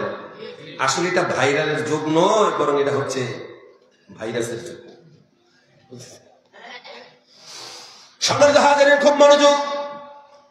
একটা সিনা থেকে আরেকটা সিনার মধ্যে কোরআন এসেছে। রাসূল কারীম সাল্লাল্লাহু আলাইহি ওয়াসাল্লামের কাছে যখন কোরআন নাযিল হচ্ছিল, নবীজি ভীতু হয়ে যেতেন, প্রকম্পিত হয়ে যেতেন, গা থরথর করে কাঁপত, জিহ্বা কাঁপত, জিহ্বা বেশি মুভিং করতেন, মাথার মধ্যে ঘাম চলে আসতো, শরীর ভিজে যেত।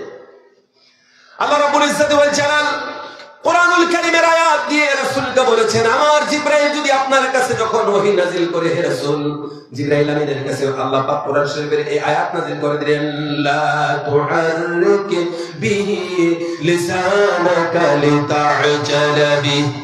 হে রাসূল, জিবরাইল আমিন যখন আপনার নিকট কোরআন শরীফ যখন নাযিল করে, আপনি একটু করে আস্তে আস্তে করে তার সাথে শুধুমাত্র জবানটা মিলিয়ে যাবেন, গোটা কোরআন শরীফ আপনার সিনার মধ্যে মুখস্থ করিয়ে দেওয়ার মালিক আমি আল্লাহ।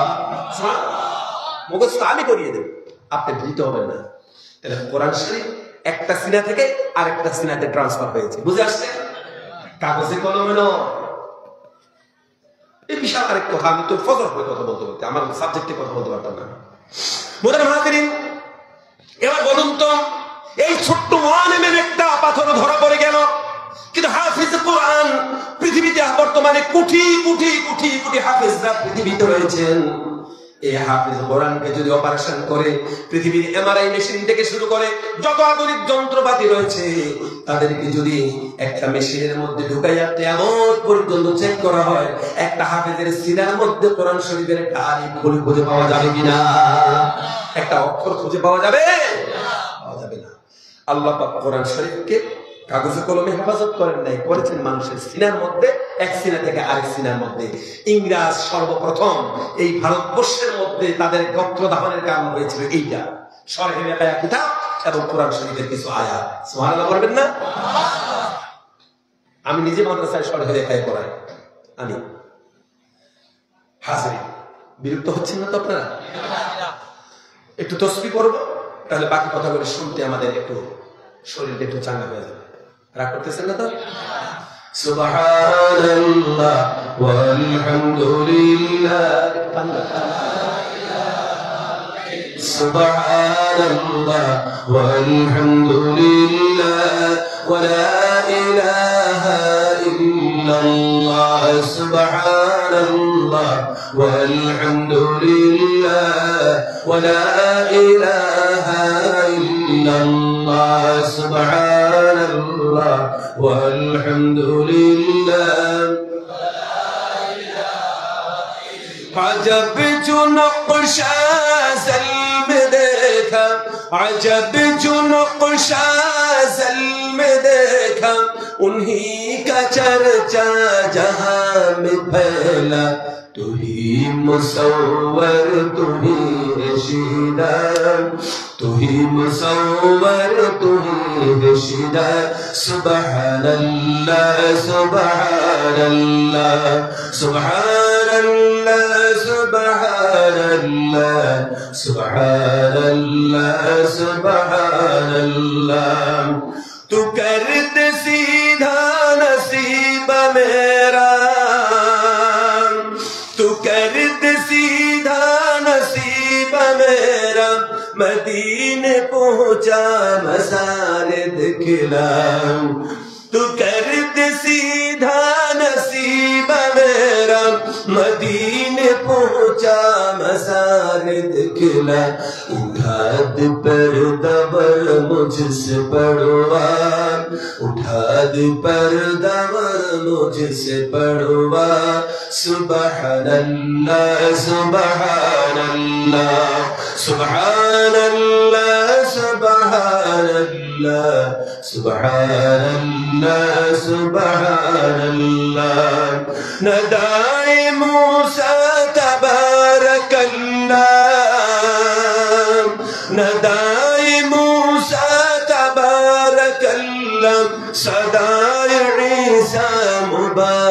कल्ला खुदा से मिल जा खुदा का प्यारा खुदा से मिल जा खुदा का प्यारा सुबहानल्लाह सुबहानल्लाह सुबहानल्लाह सुबहानल्लाह सुबहानल्लाह सुबहानल्लाह अल्लाहुम्मा सल्ली अला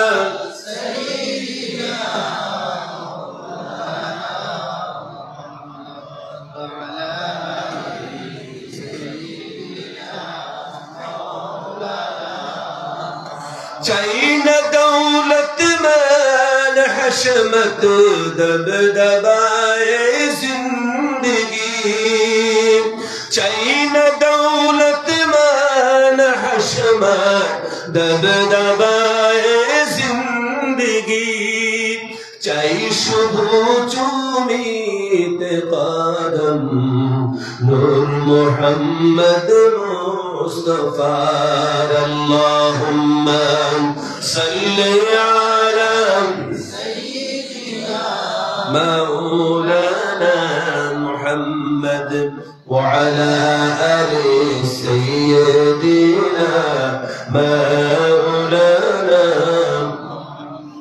সকলে বলি আলহামদুলিল্লাহ আর বলি আলহামদুলিল্লাহ সম্মানিত হাজিরিন কুরআনুল কারীমকে তোমরা যারা জ্বালিয়ে পুড়িয়ে শেষ করে দিতে চাও কোরআন শরীফ তোমরা জ্বালিয়ে দিচ্ছ না কোরআন শরীফ কি কোনদিন তোমরা জ্বালিয়ে শেষ করতে পারবেও না কোরআন শরীফ হচ্ছে এমন একটি কিতাব একটা জের জবর পেশ যদি একটা ভাওয়েলের মধ্যেও যদি কোনো রকমের পরিবর্তন কোনো মানুষ করে ছোট্ট একটা বাচ্চা ভুল ধরে ফেলবে একটা শব্দ পর্যন্ত পৃথিবীর কোন মানুষের পক্ষে পরিবর্তন করা সম্ভব না ঠিক কিনা জোরে বলেন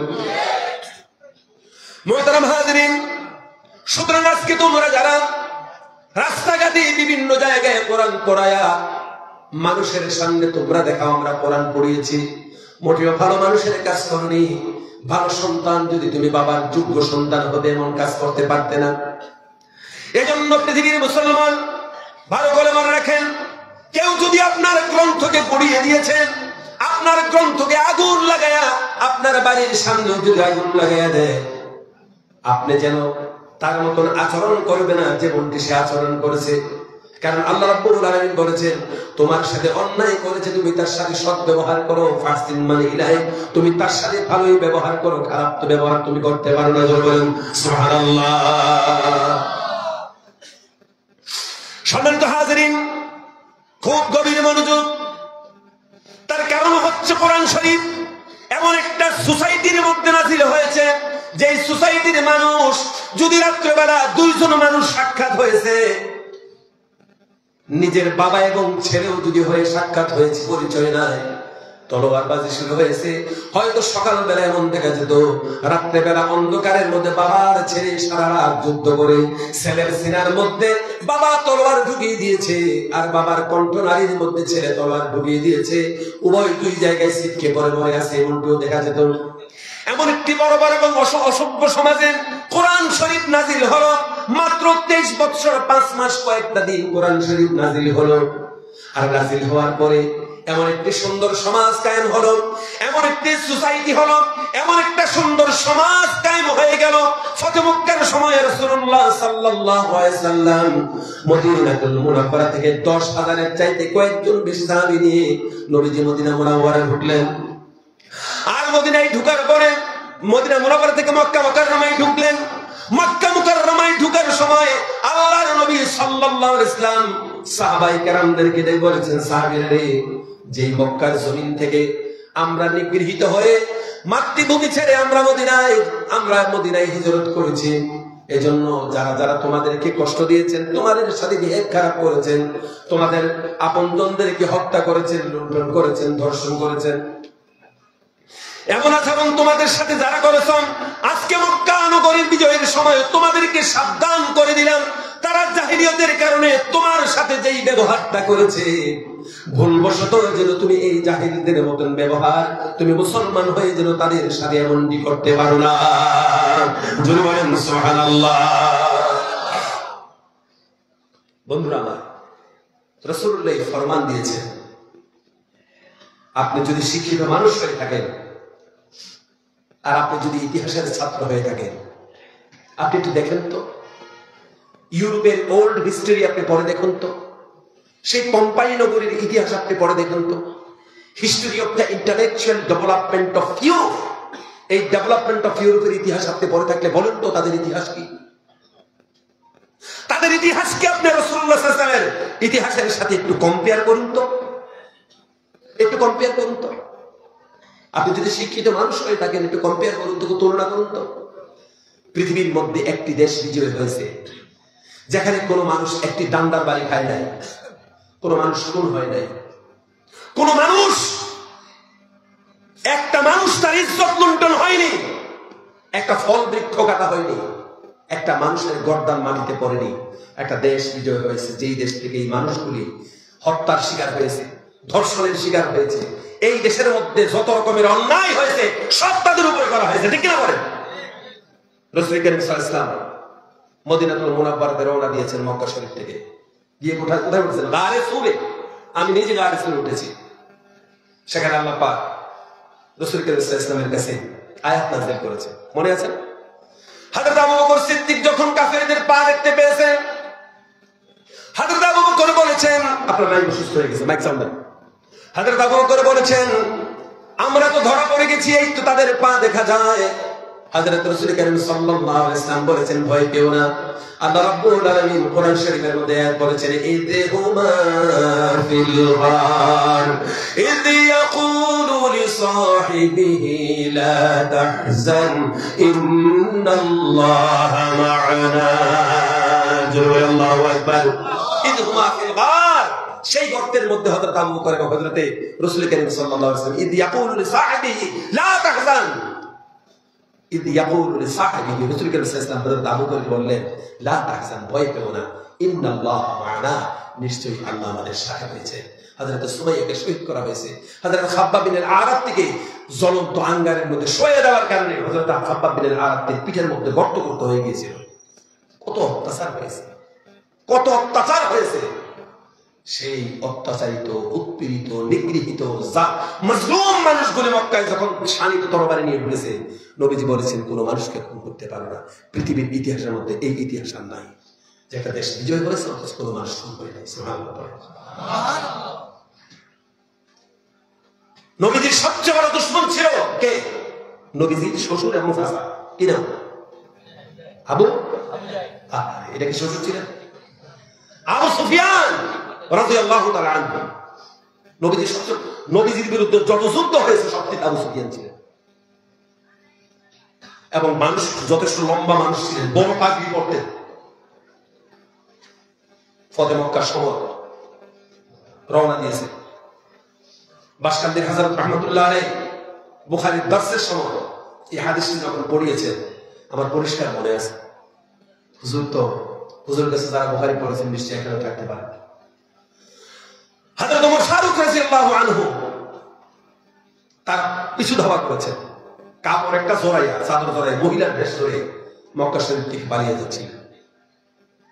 হযরত ওমর ফারুক বললেন, আমার 14 পুরুষের জন্ম এখানে, এখানে তো নাসির এরকম মানুষ, এত লম্বা পুরুষটা, লম্বা লেডিসটা কে হইতে পারে? আমি আগে তাকে দেখা লাগবে। পিছন দিক থেকে ধাওয়া করছেন, আস্তে আস্তে হেঁটে যাচ্ছেন। অনেকক্ষণ যাওয়ার পরে দেখলেন যে আসলে পায়ের গোড়ালি যখন বেরিয়েছে, তখন হযরত ওমর ফারুক দেখলেন এটা আসলে মহিলা মুখেও, এটা পুরুষ ছাড়া কেউ নয়। সামনে গিয়েছেন, সামনে গিয়ে মুখের উপর থেকে সেই তরবারি দিয়ে পর্দাটা উঠিয়েছে, চেহারা থেকে কাপড়টা সরিয়েছে। সেই কাপড় সরানোর পরে সেই কাপড়ের ভিতর থেকে বেরিয়ে এসেছে আবু সুফিয়ান। আবু সুফিয়ান বেরিয়ে এসেছে। তরবারিটা এই জায়গায় ঈষৎ কষে, বুঝলেন? বাংলা শব্দ বুঝছেন? ঈষৎ কষে, একটু খেসিয়া, যে লল্লা হয়ে যেত, ঈষৎ কষে হুজুরের সামনে নিয়ে এসেছেন। হুজুর আপনার দুশমন, যার কারণে আপনি উহুদে দমদান শহীদ হয়েছেন, আপনার যার কারণে আপনি এত কষ্ট পেয়েছেন, একেবারে তায়েফ বদর থেকে সব জায়গায় এত বড় ক্ষতি যাবে, যে কারণ মানুষটা হয়েছে তার বড় নায়ক সে, আপনি কি করবেন? হুজুর পাক সাল্লাল্লাহু আলাইহি ওয়াসাল্লাম তরবারি সরিয়ে দিলেন, বলে আজকে আমার কাছে কি আশা করে, কি আশা করে? আবু সুফিয়ান যদিও তার মধ্যে কুফরির গুমরাহি ছিল, একটা কথা বিশ্বাস করতেন যে আমার জীবনে মুহাম্মদের চাইতে ভালো মানুষ দেখিনি, আর মুহাম্মদ সাল্লাল্লাহু আলাইহি ওয়াসাল্লাম নিশ্চয়ই একজন বড় আত্মার মানুষ। সুবহানাল্লাহ। উনি বলেছেন একজন ভাতিজা এবং চাচার সম্পর্কে, একটা ভাতিজার কাছ থেকে চাচা যেই ব্যবহারটা আশা করে, আমি তোমার থেকে সেটাই আশা করছি। সুবহানাল্লাহ বলতে পারলেন না? আল্লাহর নবী তখন জানালিনে থেকে বললেন, আবু সুফিয়ানকে ক্ষমা করে গেল, তার বাড়ির মধ্যে যে আশ্রয় নেই তাদেরকেও ক্ষমা করে দিলাম। সমস্ত মানুষকে বাইতুল্লাহ শরীফের সিঁড়ির মধ্যে দাঁড়িয়ে বললেন, আমি সেই কথাই তোমাদের কাছে সেই কথাই শেয়ার করলাম। হযরত ইউসুফ আলাইহিস সালাম যেমন ভাবে তার 11 ভাইকে ক্ষমা করে দিয়েছিল, এমন ভাবে আমি তোমাদের জন্য বললাম, লা তাতরিবা আলাইকুমুল ইয়াওম। হযরত ইউসুফ আলাইহিস সালাম যেমন ভাবে তার ভাইদেরকে ক্ষমা করে দিয়েছিল, আজকের দিনে আমি তোমাদের সকলকে আল্লাহ কি ওয়াস্তে সবাইকে আমি মাফ করে দিলাম। এই হচ্ছে আপনার কোরআন, এই হচ্ছে আপনার কোরআনের নবী, আর এই হচ্ছে ইসলাম, এই হচ্ছে ইসলামের আচরণ। সুবহানাল্লাহ পড়ে। সুবহানাল্লাহ। শোনার সাহস আছে কথা? আর কথা শুনবে? ইনশাআল্লাহ। পালিয়ে যাবেন না তো? না। আজকে সব মানুষ শুনুন, আমি বিশ্বাস করব এটা যে আগামী দিন ঘাড় মোড়াতে আমাদের যত প্রিয় হিন্দু বন্ধুরা আছে আর অন্য ধর্মের বন্ধুরা আছে, গতকাল আজকের দিন পর্যন্ত যতটা সম্প্রীতি ছিল, আমি মনে করব যে আগামী দিন থেকে এই সম্প্রীতি আরো 100 গুণ বেশি বৃদ্ধি পাবে, এটা আমি অবশ্যই আশা করি। আলহামদুলিল্লাহ। প্যারা আছে। আসুন, কোরআন শরীফের মূল বেস কোনটা বলেছিলাম? ফালিয়ামাল আমালান সালিহা। আর এর মাধ্যমেই তুমি পরমাত্মার সাথে বা আল্লাহর সাথে তুমি মিলিত হয়ে যাবে। আর আমাদের লক্ষ্য কোনটা? আল্লাহর সাথে মিলিত হওয়া। লক্ষ্য কোনটা? এতটুকু চুলের মধ্যে জড়া আছে, জড়া বুঝে উকুনের চাষ করে, মানে উকুনের কম্পার্টমেন্ট করে, মানে কোম্পানি করে রেখেছে। সকালবেলা গোসল করতেছে আমার পুকুরের মধ্যে, তো বললাম এত ঠান্ডার মধ্যে আপনি একটু বুড়া টাইপের মানুষের গোসল দেখুন, আমি একটু কাঁদ দিয়ে তৈরি লোক, তো কাঁদ দিয়ে তৈরি খেলব, তো গোসল করতেছে। আসলে রাত্রে এক জায়গাতে মাহফিলে আসছে। কোথায় আছে? আর এখানে একটু বুঝছেন, সকলে প্রথমবার বুঝেন না, ওটু টেনেছিলাম, তো ওইটা টানার পরে ওইটা ওইটু খেয়েছে। পুকুরের চাষ করে যে উনি খাইয়া রাত্রে একটু টয়লেটে গেছিলাম, কাঁচা টয়লেট, তো ওখানে পড়ে গেছে। যতই চিল্লাইলাম কেউ আমার আর উঠাইল না। বহু কষ্টে ঘুরে গেছে এখন গোসল করতে, ঘটনা হয়েছে এইটা। তো আমি বললাম যে রাত্রে মাহফিল করতে গিয়ে আপনি এটা খাইলেন, যে এটা কি আপনার এই কাকদিয়া তরিকা থেকে মানে? ও আমি প্রথম আপনাকে দেখেই মনে করছি আপনি হচ্ছেন শরীয়তি মোল্লা, আপনার সাথে আমাদের কোনো মিল নেই। আপনার পথ একটা, আমার কথা। আমি এই পোশাক কাপড়, এই গাঁজা খাইছে টয়লেট করবি, এটা বুঝি কোনো কাকদিয়া তরিকা? শয়তানের হাঁটি কোথাকা চড়া হয়েছে তার। এটা কি কাকদিয়া তরিকা? বলে এটা কি কাকদিয়া তরিকা? আব্দুল কাদের জিলানীর তরিকাটা কি এমন ছিল? কি তরিকা ছিল? হযরত আব্দুল কাদের জিলানী রাহমাতুল্লাহ আলাইহি নামাজের সাজদার মধ্যে গিয়ে আল্লাহর সাথে কমিউনিকেশন করছেন, আল্লাহর সাথে কথা বলছেন। আপনার আল্লাহর সাথে কথা বলতে মনে চাই? আল্লাহর সাথে কথা বলার দুটি মাধ্যম শুনেন। কোন মানুষ যদি সরাসরি আল্লাহর সাথে কোনো মানুষ যদি কথা বলতে চান, তাহলে কোরআন শরীফ খুলে কোরআন শরীফ পড়তে থাকুন। যতক্ষণ কোরআন পড়েছেন ততক্ষণ আপনি সরাসরি আল্লাহর সাথে কথা বলছেন। সুবহানাল্লাহ। আর আল্লাহর সাথে যদি আরো বেশি কথা বলতে চান, সিজদায় পড়ে যান। সিজদায় পড়ে আপনি যতক্ষণ সিজদায় পড়ে আল্লাহর সাথে কথা বলবেন, মনের সব কথা বলে বলেন, আপনি কথা শুনবেন, আপনি কথা বলবেন, আল্লাহ পাক আপনার কথা শুনবেন, কবুল করে নেবেন। সুবহানাল্লাহ। উদউনি আস্তাজিব লাকুম, আল্লাহ বলেছেন ডাকো আমাকে, আমি তোমাকে জবাব দেব। সুবহানাল্লাহ। সিজদায় পড়ে হযরত জিলানী রাহমাতুল্লাহ আলাইহি নাব্বারাল্লাহু মারকাদাহু ওয়া জাআলা জান্নাতা মাথওয়াহু।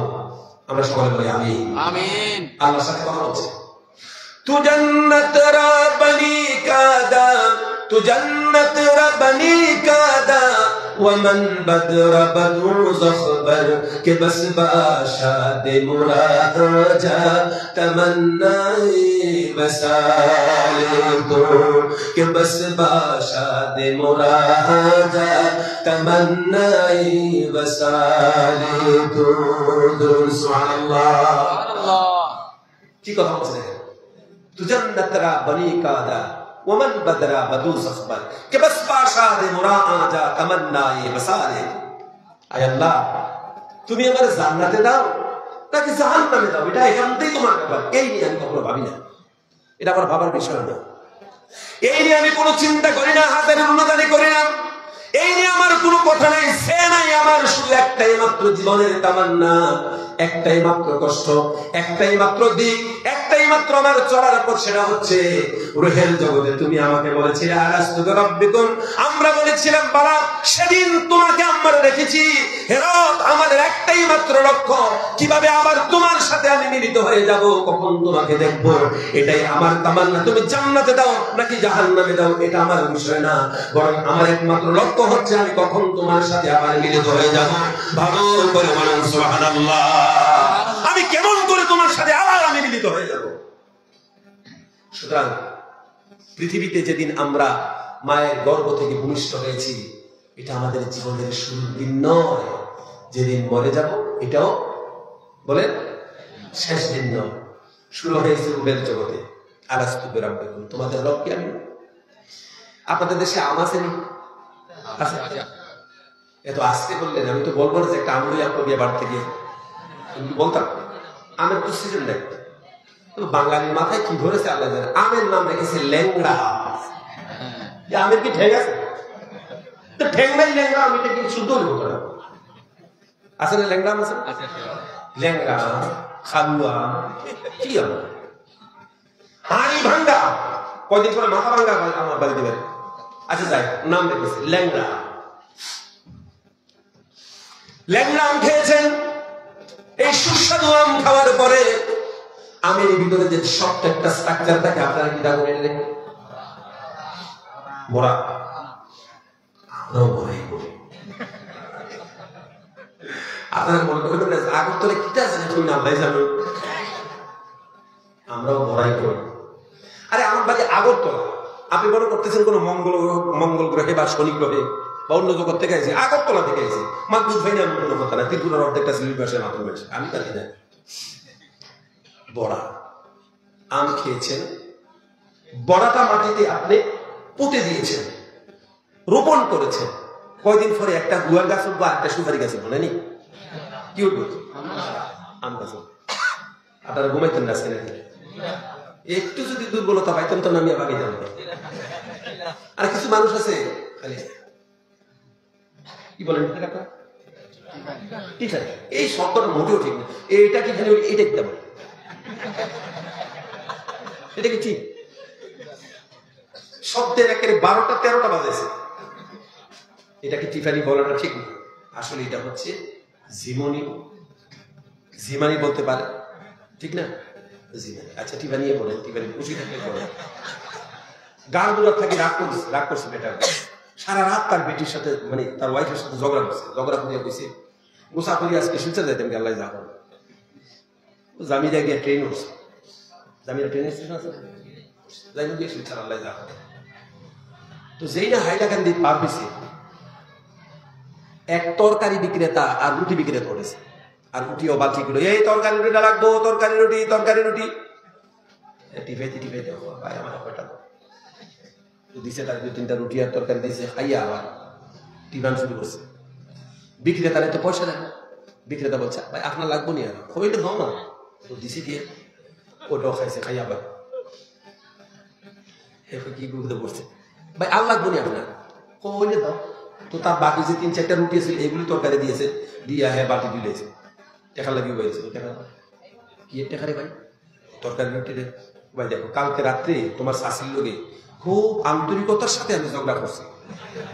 তো এখনকার মুসাফিরিয়া বাড়ি থেকে শিলচর যাইয়া দিয়া, এখন তুমি যে ওখানে তরকারি রুটি বেচতে উঠেছো, তরকারি রুটি কইছো, এখন আমি টিফাইতে শুনছি সরকারি রুটি।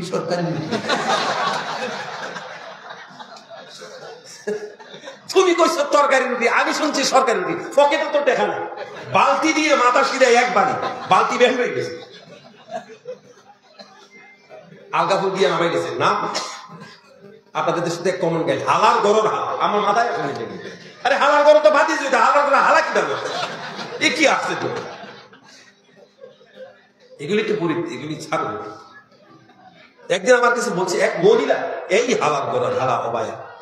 আমি বললাম এটা কি হতো, এটা হালার ঘরের আবার হালা হয়, উঠি না।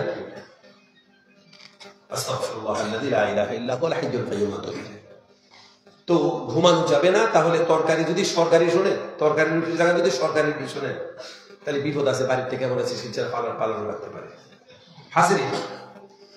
তাহলে এই একটা বড়া আমি যখন মাটিতে দিলাম, এটা থেকে একটা আমের গাছ উঠেছে, কাঁঠাল বা সুপারির গাছ ওঠে নাই। আমের চারাটা বড় হয়েছে, এটার মধ্যে ঢাল, পাতা, ফুল, এরপরে আম ধরেছে। ছোট্ট বড়ার মধ্যে কিন্তু এত বড় গাছটা লুকিয়েছিল, সুবহানাল্লাহ।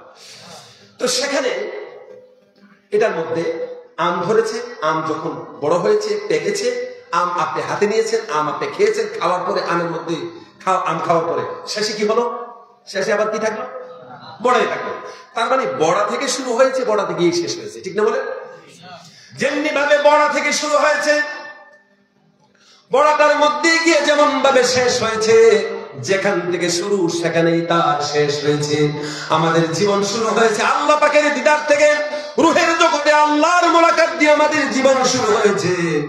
আর আমাদের জীবনের সমাপ্তি হয়ে যাবে আল্লাহ পাকের দিদারে, জান্নাতুল ফেরদাউসে আল্লাহর সাথে মোলাকাতে আমাদের জীবনের চূড়ান্ত সেখানে হয়ে যাবে। জোরে বলে সুবহানাল্লাহ। দিদার ইলাহি থেকে শুরু, দিদার ইলাহির মধ্যে গিয়ে আমরা চূড়ান্ত ভাবে আবার মিলিত হয়ে যাবে। এটাই হচ্ছে আমাদের ডেস্টিনেশন, আমাদের মূল উদ্দেশ্য। সুবহানাল্লাহ।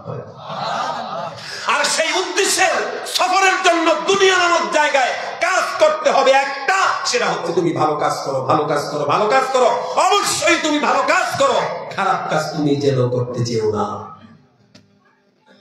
আর যদি খারাপ কাজ যদি তুমি করো, তুমি আমি আল্লাহর সাথে আর তোমার কোনদিন দেখা হবে না। এজন্য আল্লাহ পাক বলেছেন, ইয়াউমা নাহশুরুল মুত্তাকিনা ইলার রাহমানি ওয়াফদা ওয়াফদা ওয়া নাসুকুল মুজরিমিনা ইলা জাহান্নামা বিরদা।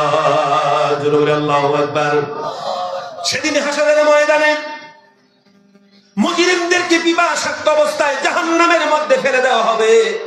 আর যারা পৃথিবীর মধ্যে যারা আল্লাহ পাককে, আল্লাহর হুকুম যারা মেনেছেন, ভালো কাজ যারা দুনিয়ার জমিনে বাস্তবায়ন করেছেন, ভালো পথকে যারা অনুসরণ করেছেন, ভালো কাজ যারা করেছেন, যারা মানব সভ্যতাকে, মানব সমাজের মধ্যে সারা জীবন ভালো কাজ করে গেছেন, আল্লাহ বলেছেন সেদিন ইয়াউমা নাহশুরুল মুত্তাকিনা ইলার রাহমানি ওয়াফদা।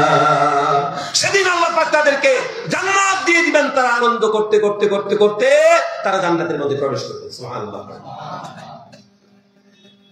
বন্ধুরা আমার, একটা কথা শুনে রাখেন, এই পৃথিবীর মধ্যে যদি, এই পৃথিবীর মধ্যে সবচাইতে বড় কোনো হত্যাকাণ্ড যদি হয়ে থাকে, এটা ধর্মের কারণে হয়েছে। এই পৃথিবীর মধ্যে সবচাইতে অশান্তি যদি পৃথিবীতে হয়ে থাকে, এটা ধর্মের কারণে হয়েছে। আর এই পৃথিবীর মধ্যে সবচাইতে যদি শান্তি অবশিষ্ট কিছু বেঁচে আছে, তা ধর্মের কারণেই বেঁচে আছে, ঠিক না বলে? এই পৃথিবীতে শান্তি অবশিষ্ট যা আছে ধর্মের কারণেই আছে। আর এই পৃথিবীতে যত বড় হত্যাকাণ্ড আর যত বড় অন্যায় হয়েছে, ধর্মের কারণে হয়েছে। তার মানে ধর্মের নামের অধার্মিক যারা, ধর্মের সুরতার অধর্ম যারা, যারা ধর্মের পোশাক ব্যবহার করে অধর্মের কাজ যারা করেছে, তারাই বড় বড় হত্যাকাণ্ড করেছে। আর ধর্মের সুরত, তারা ধর্মের সুরতের সাথে ধর্মের সিরতের যাদের মিল আছে, ধর্মের মিল আছে, তাদের মাধ্যমে আজকে পৃথিবীর মধ্যে অবশিষ্ট শান্তিটা বেঁচে আছে। সুবহানাল্লাহ পড়ে। সম্মানিত হাজিরিন, আসুন আমরা ধর্মের একটা সংজ্ঞা শুনে নেব। রব্বে যুল জালাল আমাদের পৃথিবীর মধ্যে যে কাজ দিয়েছেন, ফালিয়ামাল আমালান সালিহা, সৎ কাজ করা। আসেন সৎ কাজের দুইটা সংজ্ঞা আমরা শুনে নেই। রাজি আছি? রাজি আছি? লা ইলাহা ইল্লাল্লাহ, লা ইলাহা। আমি এখন 10:45 বাজে, তো আপনাদের সাথে সর্বোচ্চ কথা হবে 10টা 5 মিনিট পর্যন্ত, আশা করি 6 হবে না। তাহলে আর কত মিনিট? 20 মিনিট। 20 মিনিট কথা হবে, এরপর ইনশাআল্লাহ মুনাজাত হবে। বাবা পরবর্তী বক্তা আসবে। সম্মানিত হাজিরিন, সৎ কাজ কাকে বলেন? সৎ কাজের সংজ্ঞা শুনেন। আল্লাহ রাব্বুল ইজ্জাত ওয়াল জালাল বলেছেন, ইন্নাল্লাহা ইয়া'মুরুকুম বিল আদলি ওয়াল ইহসান। আদল এবং ইহসানের কথা আল্লাহ পাক বলেছেন।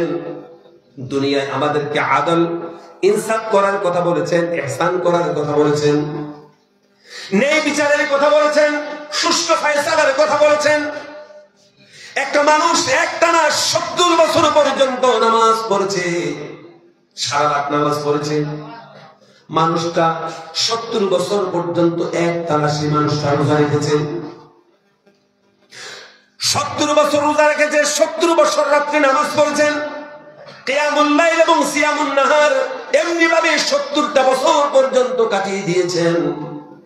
70 বছর পরে তার আমলনামার মধ্যে যতগুলি সওয়াব হয়েছে, একটা দাড়ি পাল্লার মধ্যে রাখেন। ইসলামের তারা যদি এই দাড়ি পাল্লাটাকে টানেন, আর একটা দাড়ি পাল্লার আরেক সাইডের মধ্যে ছোট্ট একটা ইবাদত রাখেন।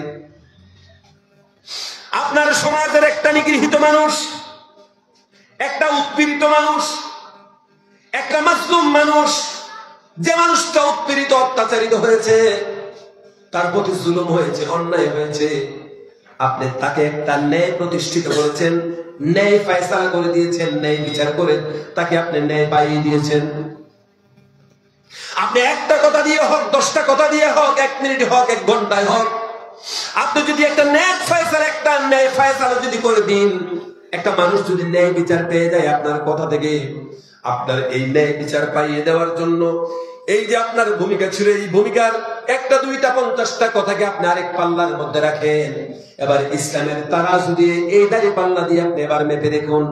দাড়ি পাল্লা দিয়ে যদি মাপ দেন, টানা 70 বছরের সিয়ামুল লাইল, কিয়ামুল লাইল এবং সিয়ামুন নাহার, 70 বছরের দিনের রোজা রাতের ইবাদত যদি এক পাল্লায় রাখেন, আর এই ছোট্ট একটা ন্যায় বিচারের সওয়াব যদি আরেক পাল্লার মধ্যে রাখেন, ইসলামের তারাজু দিয়ে যদি দাড়ি পাল্লা দিয়ে যদি মাপ দেন, খোদার কসম এই 70 বছরের ইবাদতের চাইতে ছোট্ট একটা ন্যায় বিচারের ফয়সালা করার সওয়াব আল্লাহর দরবারে অনেক গুণে বেশি ভারী হয়ে যায়।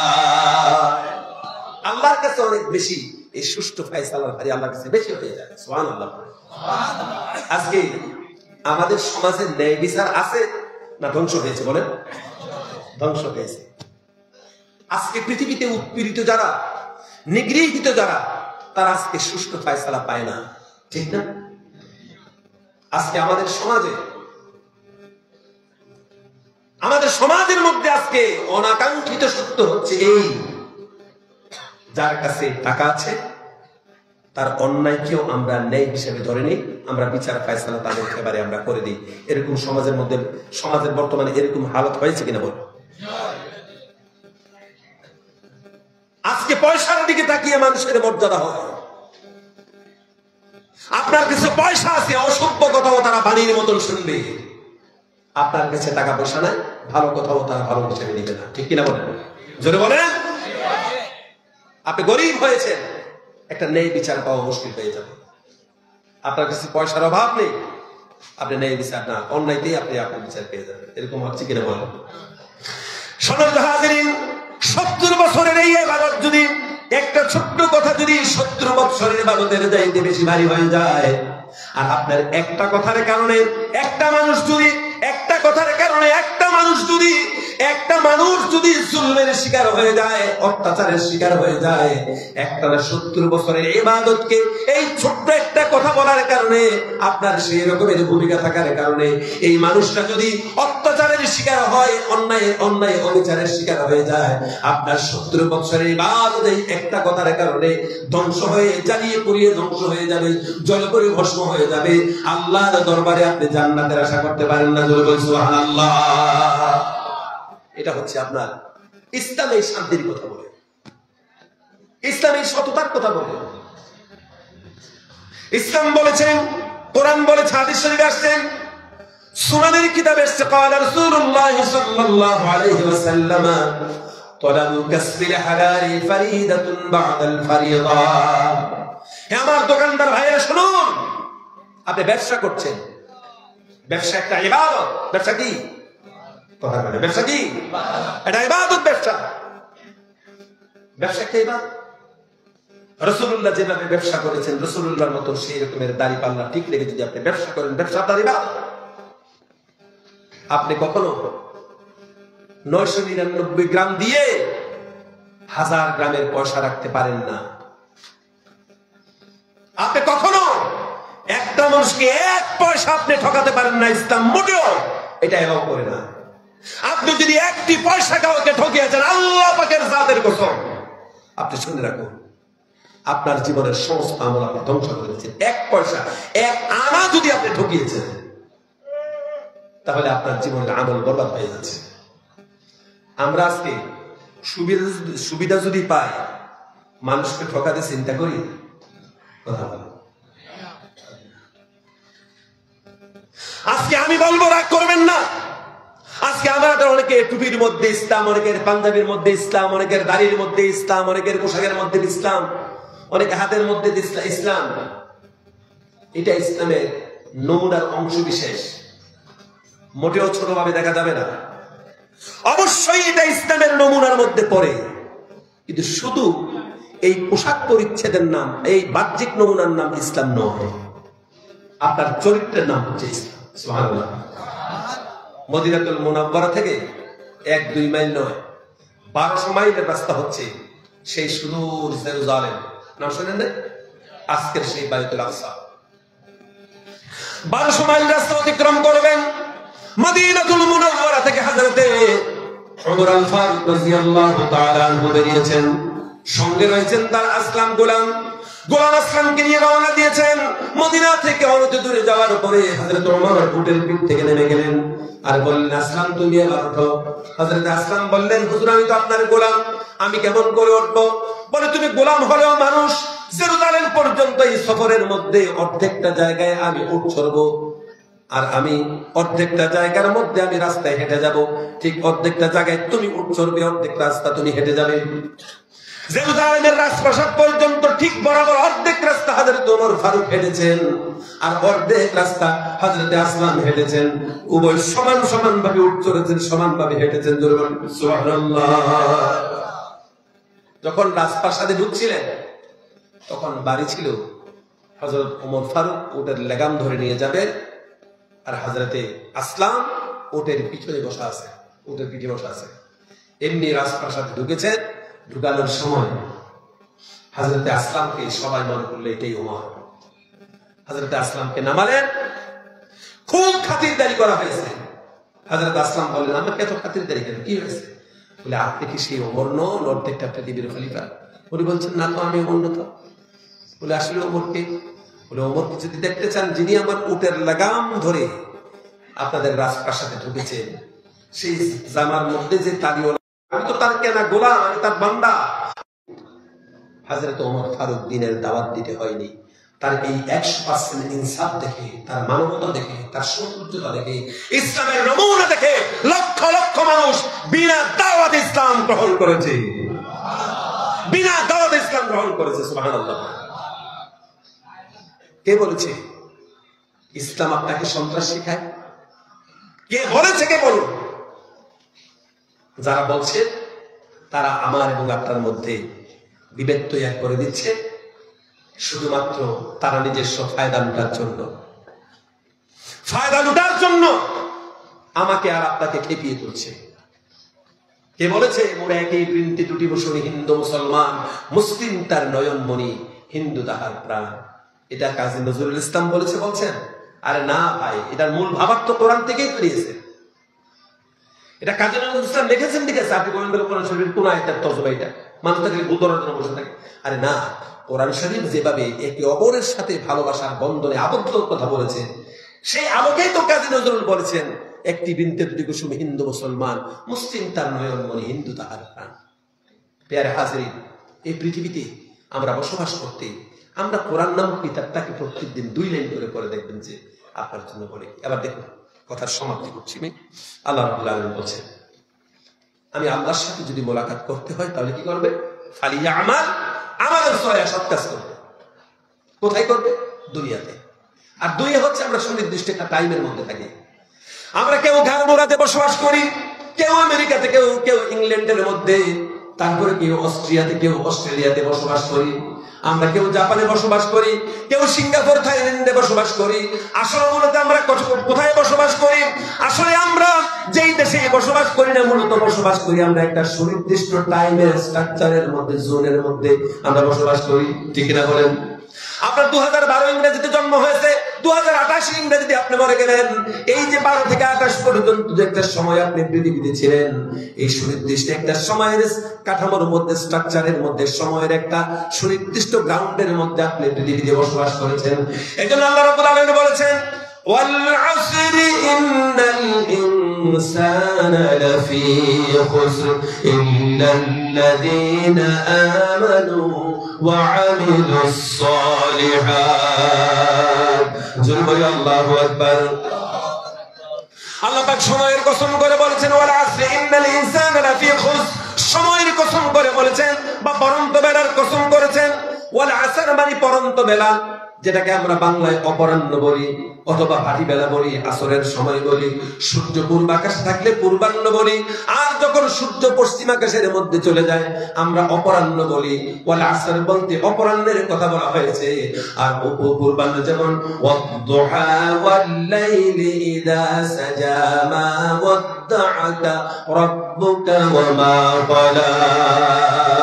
ওয়াদ-দুহা বলতে পূর্বাহ্ন সূর্যকে বোঝানো হয়েছে, ওয়াল আসর বলতে পরন্ত বেলাকে বোঝানো হয়েছে। ইন্নাল ইনসানা লাফি খুসর, সমস্ত মানুষগুলি রয়েছে ক্ষতিগ্রস্ততার মধ্যে, সব ক্ষতিগ্রস্ত। কিন্তু চারজন ক্ষতিগ্রস্ত নয় তার মধ্যে, ইল্লাল্লাযীনা আমানু ওয়া আমিলুস সালিহাত, যারা ঈমান এনেছে আর সৎ কাজ যারা করেছে তারা ক্ষতিগ্রস্ত না। তাহলে এখানে ক্ষতিগ্রস্ততার কথা বলেছে। এখানে এই আয়াতের একটি ভাবার্থ হচ্ছে এই যে পৃথিবীতে সবচাইতে ক্ষতিগ্রস্ত হচ্ছে ওই মানুষ যে মানুষের কাছে সময়ের জ্ঞান নাই। যে মানুষের কাছে, কথা বলে, সময়ের জ্ঞান নাই, সবচাইতে ব্যর্থ মানুষ হচ্ছে ওই মানুষ যার কাছে সময়ের জ্ঞান নাই। তার চাইতে ব্যর্থ মানুষ পৃথিবীতে আর কেউ নাই। কথা বুঝতে পেরেছি? আমাদের মধ্যে এরকম অবলীলাক্রমে সময়কে অপচয় করতেছি, এরকম মানুষ আমাদের আছে না নাই? আর জোরে বলেন, ঠান্ডা পানি সময় আমরা নষ্ট করি। আর বিশেষ করে তিনি যেখানে আছেন, বুঝে গেছে, তিনার উপস্থিতিতে সময়। এক ব্যক্তি বলতেছে, হুজুর দোয়া করে, হুজুর আল্লাহকে আমার একটা কলিজা টুকরা মেয়ে দিয়েছে, তার খাতার নিচে শুধু নূর জ্বলে, খাতার নিচে নূর জ্বলতেছে। ব্যাপার কি, তার খাতার নিচে নূর জ্বলতেছে? আপনি একটা কাজ করুন, যে খাতাটা সরাই দিয়ে কিন্তু কি নূরটা জ্বলে গিয়ে দেখছেন মোবাইল জ্বালে গেছে, নূর জ্বলতেছে।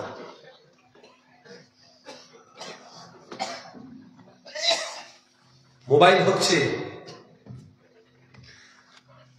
হচ্ছে দজ্জালের পূর্বে, সেই দজ্জালের মিশন পুরো করা সেই যন্ত্রের নাম হচ্ছে মোবাইল।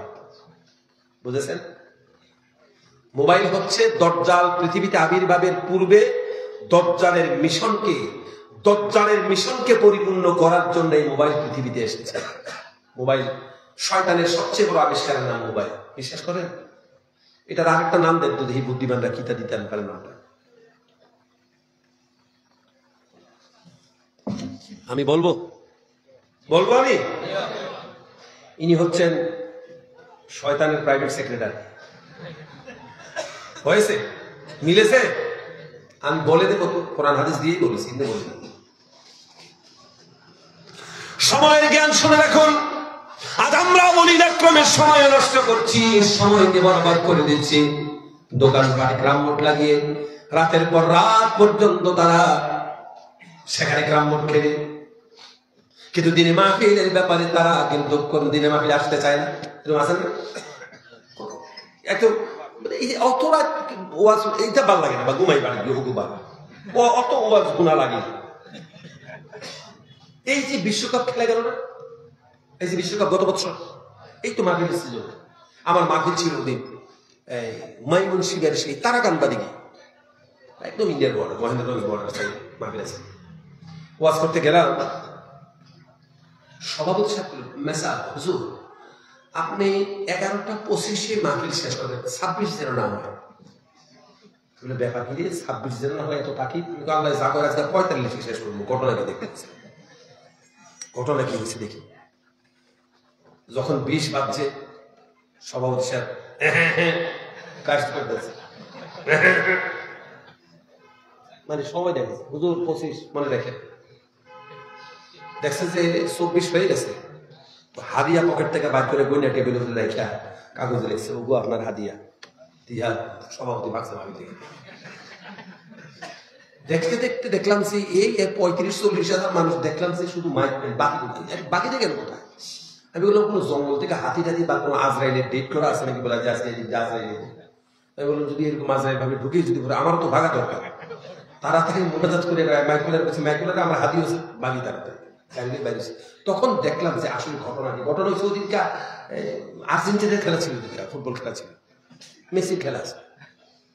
গিয়ে দেখলাম তো বিশাল ব্যাপার, মাহফিলের মধ্যে হাজার হাজার মাহফিলের মধ্যে সব মানুষ গিয়েছে ওই ইয়েতে, এই বড় বড় পর্দা লাগিয়েছে, খেলা দেখতেছে। তো আমার এই রাস্তায় লম্বা সফর করবো, কোথায় ময়মনসিংহ আর কোথায় ঢাকা, অনেক লম্বা দূর তো। ভাবলাম কিছু পান আর সুপারির কিছু নিয়ে গাড়ি বসলে, মোটামুটি ড্রাইভার গাড়ি চালাই, আর আমি বসে বসে পান টান খাবো। ভাই কয়েক দোকানে গেছি, তারা অ্যালাউ করতেছে না, কত ডাকলাম খুশি সরেন, এখনকার খেলার সময় ডিস্টার্ব দেবে। আরেক দোকানে গিয়ে দেখলাম একটা বুড়া মানুষ বসে আছে, বয়সটা 70-এর কম হইতো না। এই যে চোখের এগুলির খিতাদারি করো আপনারা, বুড়ি, এই বুড়ি পর্যন্ত সাদা হয়ে গেছে। বুড়ার সাথে বুড়ার নাতি একটা আছে, টেবিলের মধ্যে বসে বসে বুড়া টিভি দেখতেছে। আমাকে দেখে বলছে এই আপনি দোকানে ঢুকবেন না, আমি খেলার জন্য কাউকে এলাও করি না, আমি একে খেলা দেখি, ডিস্টার্ব করবো। আমি দেখলাম যে বুড়াই যে বসে রয়েছে, কাপড় চোপড় দিলে বুড়া খুব ঠিকঠাক ভাবে নাই, আল্লাহ যা কিছু দিয়েছে সবকিছু বার করে দিয়েছে। আমি বললাম যে বুড়া একটু কাজ টাজও দিচ্ছে, দেখলাম যে কিছু শোনা যায় না। এরই মধ্যে মসু একটা গোল দিয়েছে, মেসি একটা গোল দিয়েছে, যেই না গোল দিয়েছে বুড়াই তো আর বসে না, টপ করে লাভ দিয়ে তো টেবিল উঠে গেছে তার চোখের মুখে।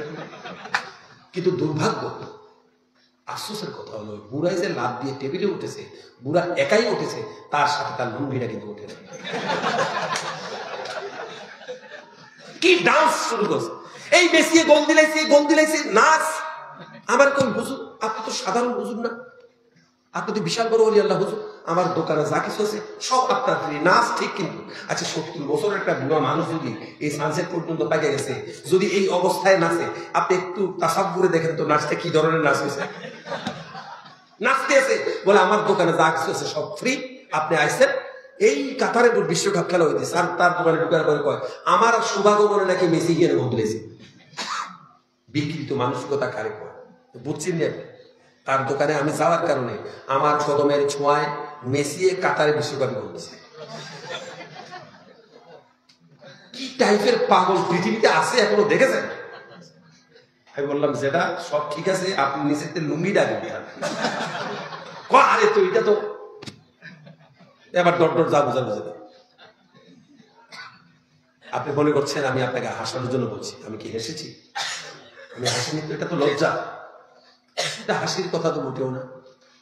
তার দুটি পায়ে কবরে চলে গেছে, তার মৌতের স্মরণ নাই। চেহেল চালে বো উমরে আজি জাত গুজার মেজাজে তোকে আজহারে তুফলে দিগার।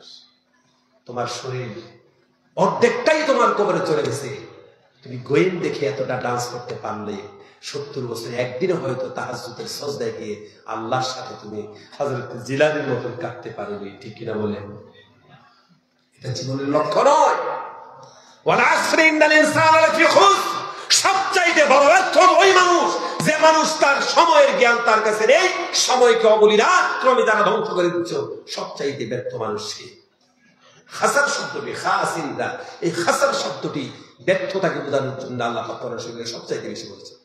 এই জন্য আল্লাহ পাক বলেছেন قُلْ هَلْ نُنَبِّئُكُمْ بِالْأَخْسَرِينَ أَعْمَالًا الَّذِينَ ضل سعيهم في الحياة الدنيا وهم يحسبون أنهم يحسنون صنعا جمهور الله أكبر আল্লাহ পাক বলেছেন কুল হাল নুনাব্বিউকুম বিল আখসারিনা আমালা আমি কি তোমাদেরকে এমন কিছু মানুষের কথা বলবো না যারা আমলের দিক থেকে প্রচন্ডভাবে ক্ষতিগ্রস্ত আমি কি তাদের কথা বলবো না আল্লাহ পাক বলেছেন আল্লাযীনা দাল্লা সাইয়ুহুম ফিল হায়াতিদ দুনিয়া ওয়া হুম ইয়াহসাবুনা আন্নাহুম ইউহসিনুনা সুনআ ওই মানুষগুলি আমলের দিক থেকে ক্ষতিগ্রস্ত আমলের দিক থেকে যাদের আমলগুলি আল্লাহ পাক পণ্ড করে দিবেন ধ্বংস করে দিবেন গ্রহণ করবেন না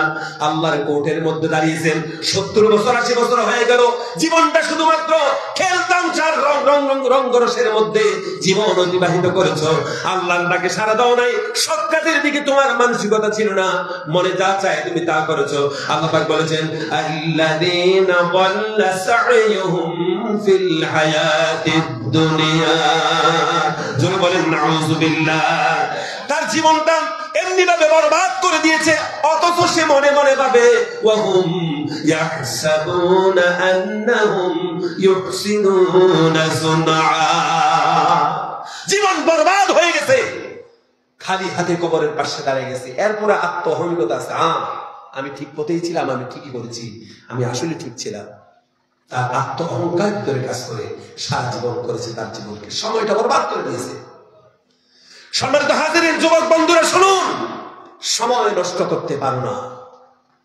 সময় নষ্ট করেছ আল্লাহর কোর্টে তুমি সেদিন তোমার আল্লাহর সাথে মোলাকাত করতে পারবে না তুমি 1 কোটি টাকার মালিক 10 কোটি টাকার মালিক তুমি হও 10 কোটি টাকার মালিক 100 কোটি টাকার মালিক তুমি হও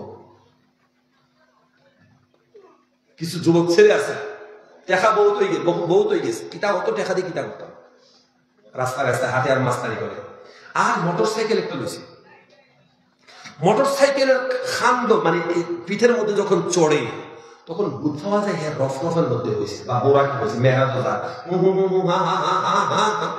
সেখানে 35 কিলোমিটার স্পিডে গাড়ি চালানো 65 90 হু হা হা আরো যা খালি হা যা রাস্তা টার্নিং এর মধ্যে হঠাৎ দেখুন সেগুলোর গাছ দুধ গিয়া লাগছে খালি একটু আজরাইল করে ইগলের পড়ে গেল ভীষণ লোক খাসা দৌড়ে গেছে করে একটু সেগুলোর চারার লোকে লাগছে ঠ্যাং এখানে আরেকটা ওখানে মাথা ওখানে আরেকটা গিয়ে বাড়ি গেছে আসে না এরকম ফাংশনে আসে না তো রাস্তার গাড়ি চালাতে চালাতে রিস্কা এসে সাইড দিয়েছে ট্রাক আসছে সাইড দিয়েছে সবাই সাইড দিয়েছে এবার আসছে গানগোদার ব্রিজ আসছে ব্রিজ রয়েছে সাইড দিয়েছে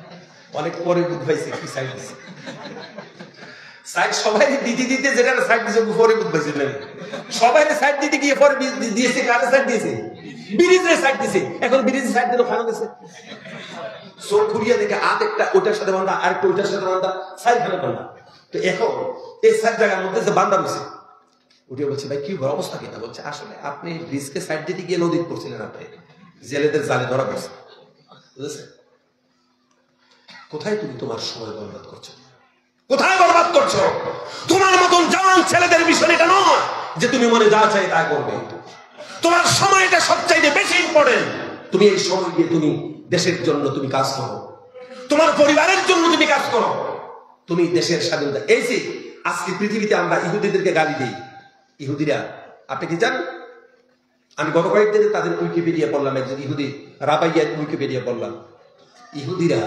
শতকরা ৭৬% টাকা কামাই করেছে হালাল যতগুলি টাকা কামাই করেছে 76% টাকা সঙ্গে সঙ্গে তারা তাদের জাতির জন্য ব্যবহার করে ট্রাস্টে দিয়ে দেয় আপনি কয় টাকা দেন আপনি ট্রাস্টে কয় টাকা দেন একটা মাহফিল করাতে গিয়ে মাহফিল হিমশিম খেয়ে যাচ্ছে আপনি আমরা টাকা দিই না এটার নাম ভালো জিন্দগি নয় এটা কোরআন শিক্ষা দেয় না আপনার কোরআন শরীফের শেষ আয়াতের তরফা শেষ তর্জমা করে আলোচনা শেষ করবো 5 বলেছিলাম না ওই তো 6 মিনিট বেশি 5-6 মিনিট বেশি হয়েছে এখনই শেষ করবো ভালো কাজ যদি চান শুনে রাখুন ইসলাম যে কথাটা আপনাকে শিক্ষা দেয় ভালো কাজ করতে শিক্ষা দেয় ভালো কাজ করুন খারাপ কাজ আপনি করতে পারেন না আল্লাহ পাক বলেছেন ওয়াবিল ওয়ালিদাইনি ইহসানা লা তুশরিক বিহি শাইআ ওয়াবিল ওয়ালিদাইনি ইহসানা ওয়াবিদিল কুরবা ওয়াল ইয়াতামা ওয়াল মাসাকিন ওয়াবনিস সাবিল। বুঝেছেন কথা? আল্লাহর সাথে শরীক করো না, মা বাবার সাথে আল্লাহর সাথে শরীক তুমি করবে না। এরপর তোমার যত সম্পদ রয়েছে, তোমার সমস্ত সম্পদের সবগুলির একচ্ছত্র মালিক হচ্ছে তোমার মা এবং বাবা। আপনার যত টাকা পয়সা আছে এটার সর্বপ্রথম মালিক কে বলেন? আপনার আব্বা আম্মা। সমস্ত টাকা যদি আপনার আব্বা আম্মা ধ্বংস করে দেয়, আপনি বলতে পারবেন না যে আপনার বাবা এবং মা কেন আপনার টাকা নষ্ট করেছে। নবীজির কাছে একটা কেস এসেছে, নবীজি বলেছেন, নবীজির কাছে বলেছেন হুজুর আমার আব্বা আম্মা আমার টাকা শেষ করে দিয়েছে। নবীজি বলেছেন তুমিও তোমার বাবা, তোমার সম্পদ তোমার বাবা। সুবহানাল্লাহ। বুঝেছেন? ওয়াবিল ওয়ালিদাইনি ইহসানা। এরপর ওয়াবিদিল কুরবা। আপনার কাছে 100 টাকা আছে, দৃষ্টান্ত দিচ্ছি, 100 টাকা 1000 টাকা আছে, টাকাটা কোথায় ইউটিলাইজ আপনি করবেন? যুবক বন্ধুরা একটা রুচিশীল একটা জবাব দিন, টাকাকে ইনকাম করা কঠিন না ব্যয় করা কঠিন? রুচিশীল মানুষের জবাবটা দেন। কথার শুদ্ধ কথা হচ্ছে টাকা ব্যয় করা কঠিন, ইনকাম করা কঠিন না। টাকা ইনকাম করা মোটেও কঠিন নয়, টাকা ব্যয় করা পৃথিবীর সবচেয়ে কঠিন কাজ। একটা সুইপারেও 600 টাকা হাজিরাতে কাজ করে। কথা বলেন? আপনি যদি সারাদিন মাছ পারেন, আপনি 1000 টাকা কামাই করতে পারেন। জঙ্গলের মধ্যে যদি কিছু কাঠ কেটে এনে গাছগুলো বাজারে বিক্রি করেন, টাকা আসবে না? কিন্তু টাকাটা আপনার খরচ করা সবচেয়ে বেশি কঠিন। এটা একটা হাদিস। কিন্তু টাকা ব্যয় করা সবচাইতে কঠিন। আপনি 600 টাকা পেয়েছেন, 600 টাকা কত বুদ্ধি করে আপনি খরচ করলে 600 টাকা দিয়ে আপনি 6 জন মানুষ চলতে পারে। যদি 600 টাকা না 6 লক্ষ টাকাও যদি আপনি খরচ করেন, বুদ্ধি না থাকলে আপনি 3 জন পরিবার চলতে পারবেন না। ঠিক কিনা? তাহলে টাকা ইনভেস্ট হচ্ছে সবচাইতে কঠিন। এবার আল্লাহ পাক বলছেন তুমি ইনভেস্ট কোথায় করবে? ওয়াবিল ওয়ালিদাইনি ইহসানা ওয়াবিদিল কুরবা। তোমার আত্মীয় স্বজন তোমার কাছে 1000 টাকা দিতে থাকে, তার মধ্যে হক রয়েছে। তোমার আত্মীয় স্বজনের হক আছে, প্রতিবেশীর হক আছে, মিসকিনের হক আছে, তারপরে ইতিমের হক আছে, এরপরে তোমার প্রতিবেশীর আত্মীয় তাদের হক আছে। আর কাউকে পাওয়া নাই, রাস্তা দিয়ে একটা মানুষ হেঁটে যাচ্ছে, তুমি তার সাথে কৌশল বিনিময় করো, ভাই তুমি ভালো আছো, তোমার কোনো সমস্যা আছে, তোমাকে একটু হেল্প করতে পারি। ইংরেজিতে একটা ডায়লগ আছে, মে আই হেল্প ইউ। এটা ইংরেজি ডায়লগ না, এটা রাসূলুল্লাহর হাদিস, শুদ্ধ হাদিস, এটা সনদের হাদিস। সুবহানাল্লাহ। আপনি তাকে জিজ্ঞেস করেন মে আই হেল্প ইউ, তোমাকে সাহায্য করতে পারি, আপনি তাকেও সাহায্য করেন। এই হচ্ছে ভালো কাজ, এই হচ্ছে সমাজের কাজ, এই হচ্ছে ইসলাম। এই সুন্দর সমাজ সুন্দর সমাজ এই সুন্দর করার জন্য ইসলাম সেই ভূমিকা রেখেছে, রাসূলুল্লাহ সেই ভূমিকা রেখেছে। রাস্তা দিয়ে দুইটা ইহুদি হেঁটে যাচ্ছে, হঠাৎ একটা হোঁচট খেয়ে জিতে বসে। কি করে দেখলো? দেখে পাথরের মধ্যে হোঁচট খেয়ে পড়েছে। এবার এক ইহুদি হোঁচট খেয়ে পড়েছে, দ্বিতীয় ইহুদি বললে যে দেখো ভাই, এই কথা সত্য যে এই রাস্তা দিয়ে নবীজির কোন সাহাবী যান নাই। নবীজির কোন সাহাবী যদি যেত তাহলে এই পাথরটা নবীজির সাহাবী সরাই দিত। তার কারণ নবীজির হাদিস আছে ইমাতাতুল আদা আনিত তারিক, রাস্তা থেকে কষ্টদায়ক বস্তু সরিয়ে দেওয়া, এটা ঈমানের একটি অঙ্গ। সুবহানাল্লাহ। সুতরাং আমি আজকে যুবক, আজকে আমি যে জায়গায় বিলং করছি, আমাদের প্রত্যেকের আমরা বাধ্য থাকবো যে আমরা সুন্দর একটি সমাজের জন্য, আমাদের সমাজের রূপরেখার জন্য, আমাদের এই সম্প্রীতি এবং আমাদের সমাজকে সুন্দর করার জন্য রাসূলুল্লাহর এই আদর্শগুলি আমরা সমাজে বাস্তবায়ন করি। আপনার এই পথচারী মানুষটা হিন্দু, খ্রিস্টান, বৌদ্ধ, যাই হোক, আপনি তাকে সাহায্যের হাত বাড়াবেন, যে কোনো মানুষ।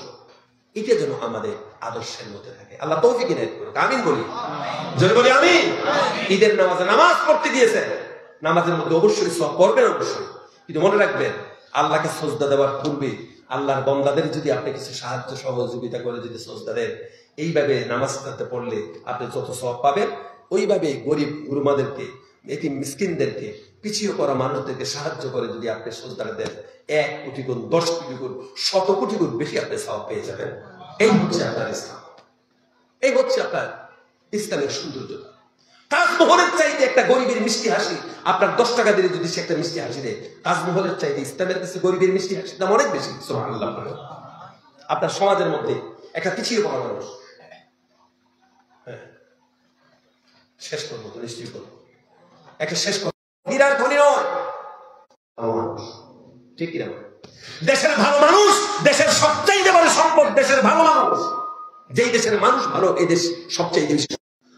কোরআন মানুষকে ভালোবাসে, ভালো মানুষের কথাই বলেছেন, ইন্নাল্লাযীনা আমানু ওয়া আমিলুস সালিহাত, যারা ভালো কাজ করবে, সৎ কাজ করবে, তারাই আল্লাহর সাথে আবার মিলিত হতে পারবে। সুতরাং দেশের সবচেয়ে বড় সম্পদ ভালো মানুষ যারা, তারাই দেশের বড় সম্পদ। ঠিক কিনা বলেন? কোরআন এটাই শেখায় মানুষকে। আপনার আকাশের একটা চাঁদ যত সুন্দর, আপনার ঘরের একটা ভালো সুসন্তান আরো বেশি সুন্দর। ঠিক না? 1 কোটি চাঁদ আসমানের মধ্যে যত সুন্দর, 1 কোটি চাঁদের চাইতে দেশের একটা সুসন্তান আরো বেশি সুন্দর, আরো বেশি আলোকিত। ঠিক কিনা বলেন? চাঁদটা একটা 1 কোটি চাঁদ আকাশকে যত, পৃথিবীকে যত উদ্ভাসিত করবে, আলোকিত করবে, একটা দেশের সুসন্তান পৃথিবীকে আরো বেশি আলোকিত করবে। ঠিক কিনা বলেন? সেজন্য আসুন আমরা সুন্দর সমাজকে আরো সুন্দর করতে গেলে আল কোরআনের সেই নবীজির শিখানো পথকে আমরা অনুসরণ করি। আমাদের মধ্যে যে কে কোন ধর্মে বিশ্বাসী আমরা সেটা না তাকাই। আমার ইসলাম আমাকে যা বলেছে, আজান হয়ে গেল, মসজিদে গেলাম, ইবাদত করলাম, সবার সাথে সুন্দর ব্যবহার করলাম, মানুষকে ভালোবাসলাম, মানুষের সাথে চিটিং না করলাম, প্রত্যেকের প্রতি শ্রদ্ধাশীল হয়ে যায়, প্রত্যেক ধর্মের উপরে আমরা শ্রদ্ধাশীল হয়ে যাই। এটাই ইসলাম আমাকে শিক্ষা দিয়েছে, আল কোরআন এটাই শিক্ষা দিয়েছে। সুবহানাল্লাহ পড়েন, সুবহানাল্লাহ পড়েন জোরে। পরিশেষে কথা বলে, আপনারা যারা আজকে মোবাইল পার্সোনাল রেকর্ড করেছেন রাখবেন, ইউটিউব থাকলে কেটে দিবেন। আমি ইউটিউবের ব্যাপারে বিরুদ্ধে প্রচন্ড ভাবে আমি ভূমিকা নিয়েছি। এই ইউটিউবারদের যন্ত্রণায় কথা বলতে পারি না। বাংলাদেশে এই বছর আছে 2 বছর আমি ইউটিউবকে অ্যালাউ করি না। ওদিনকে সে কোন জায়গায় দিনে কথা একটা বলেছে, এটাকে একটু 19-20 করে এডিট করে ইউটিউবে ছেড়ে দিয়েছে। ফেসবুক বা ইউটিউব 100% আমার মাহফিলে দিবেন না, যদি করে থাকেন কেটে দিবেন। ওয়া আখিরু দাওয়ানা আলহামদুলিল্লাহি রাব্বিল আলামিন। আসসালামু আলাইকুম ওয়া রাহমাতুল্লাহ।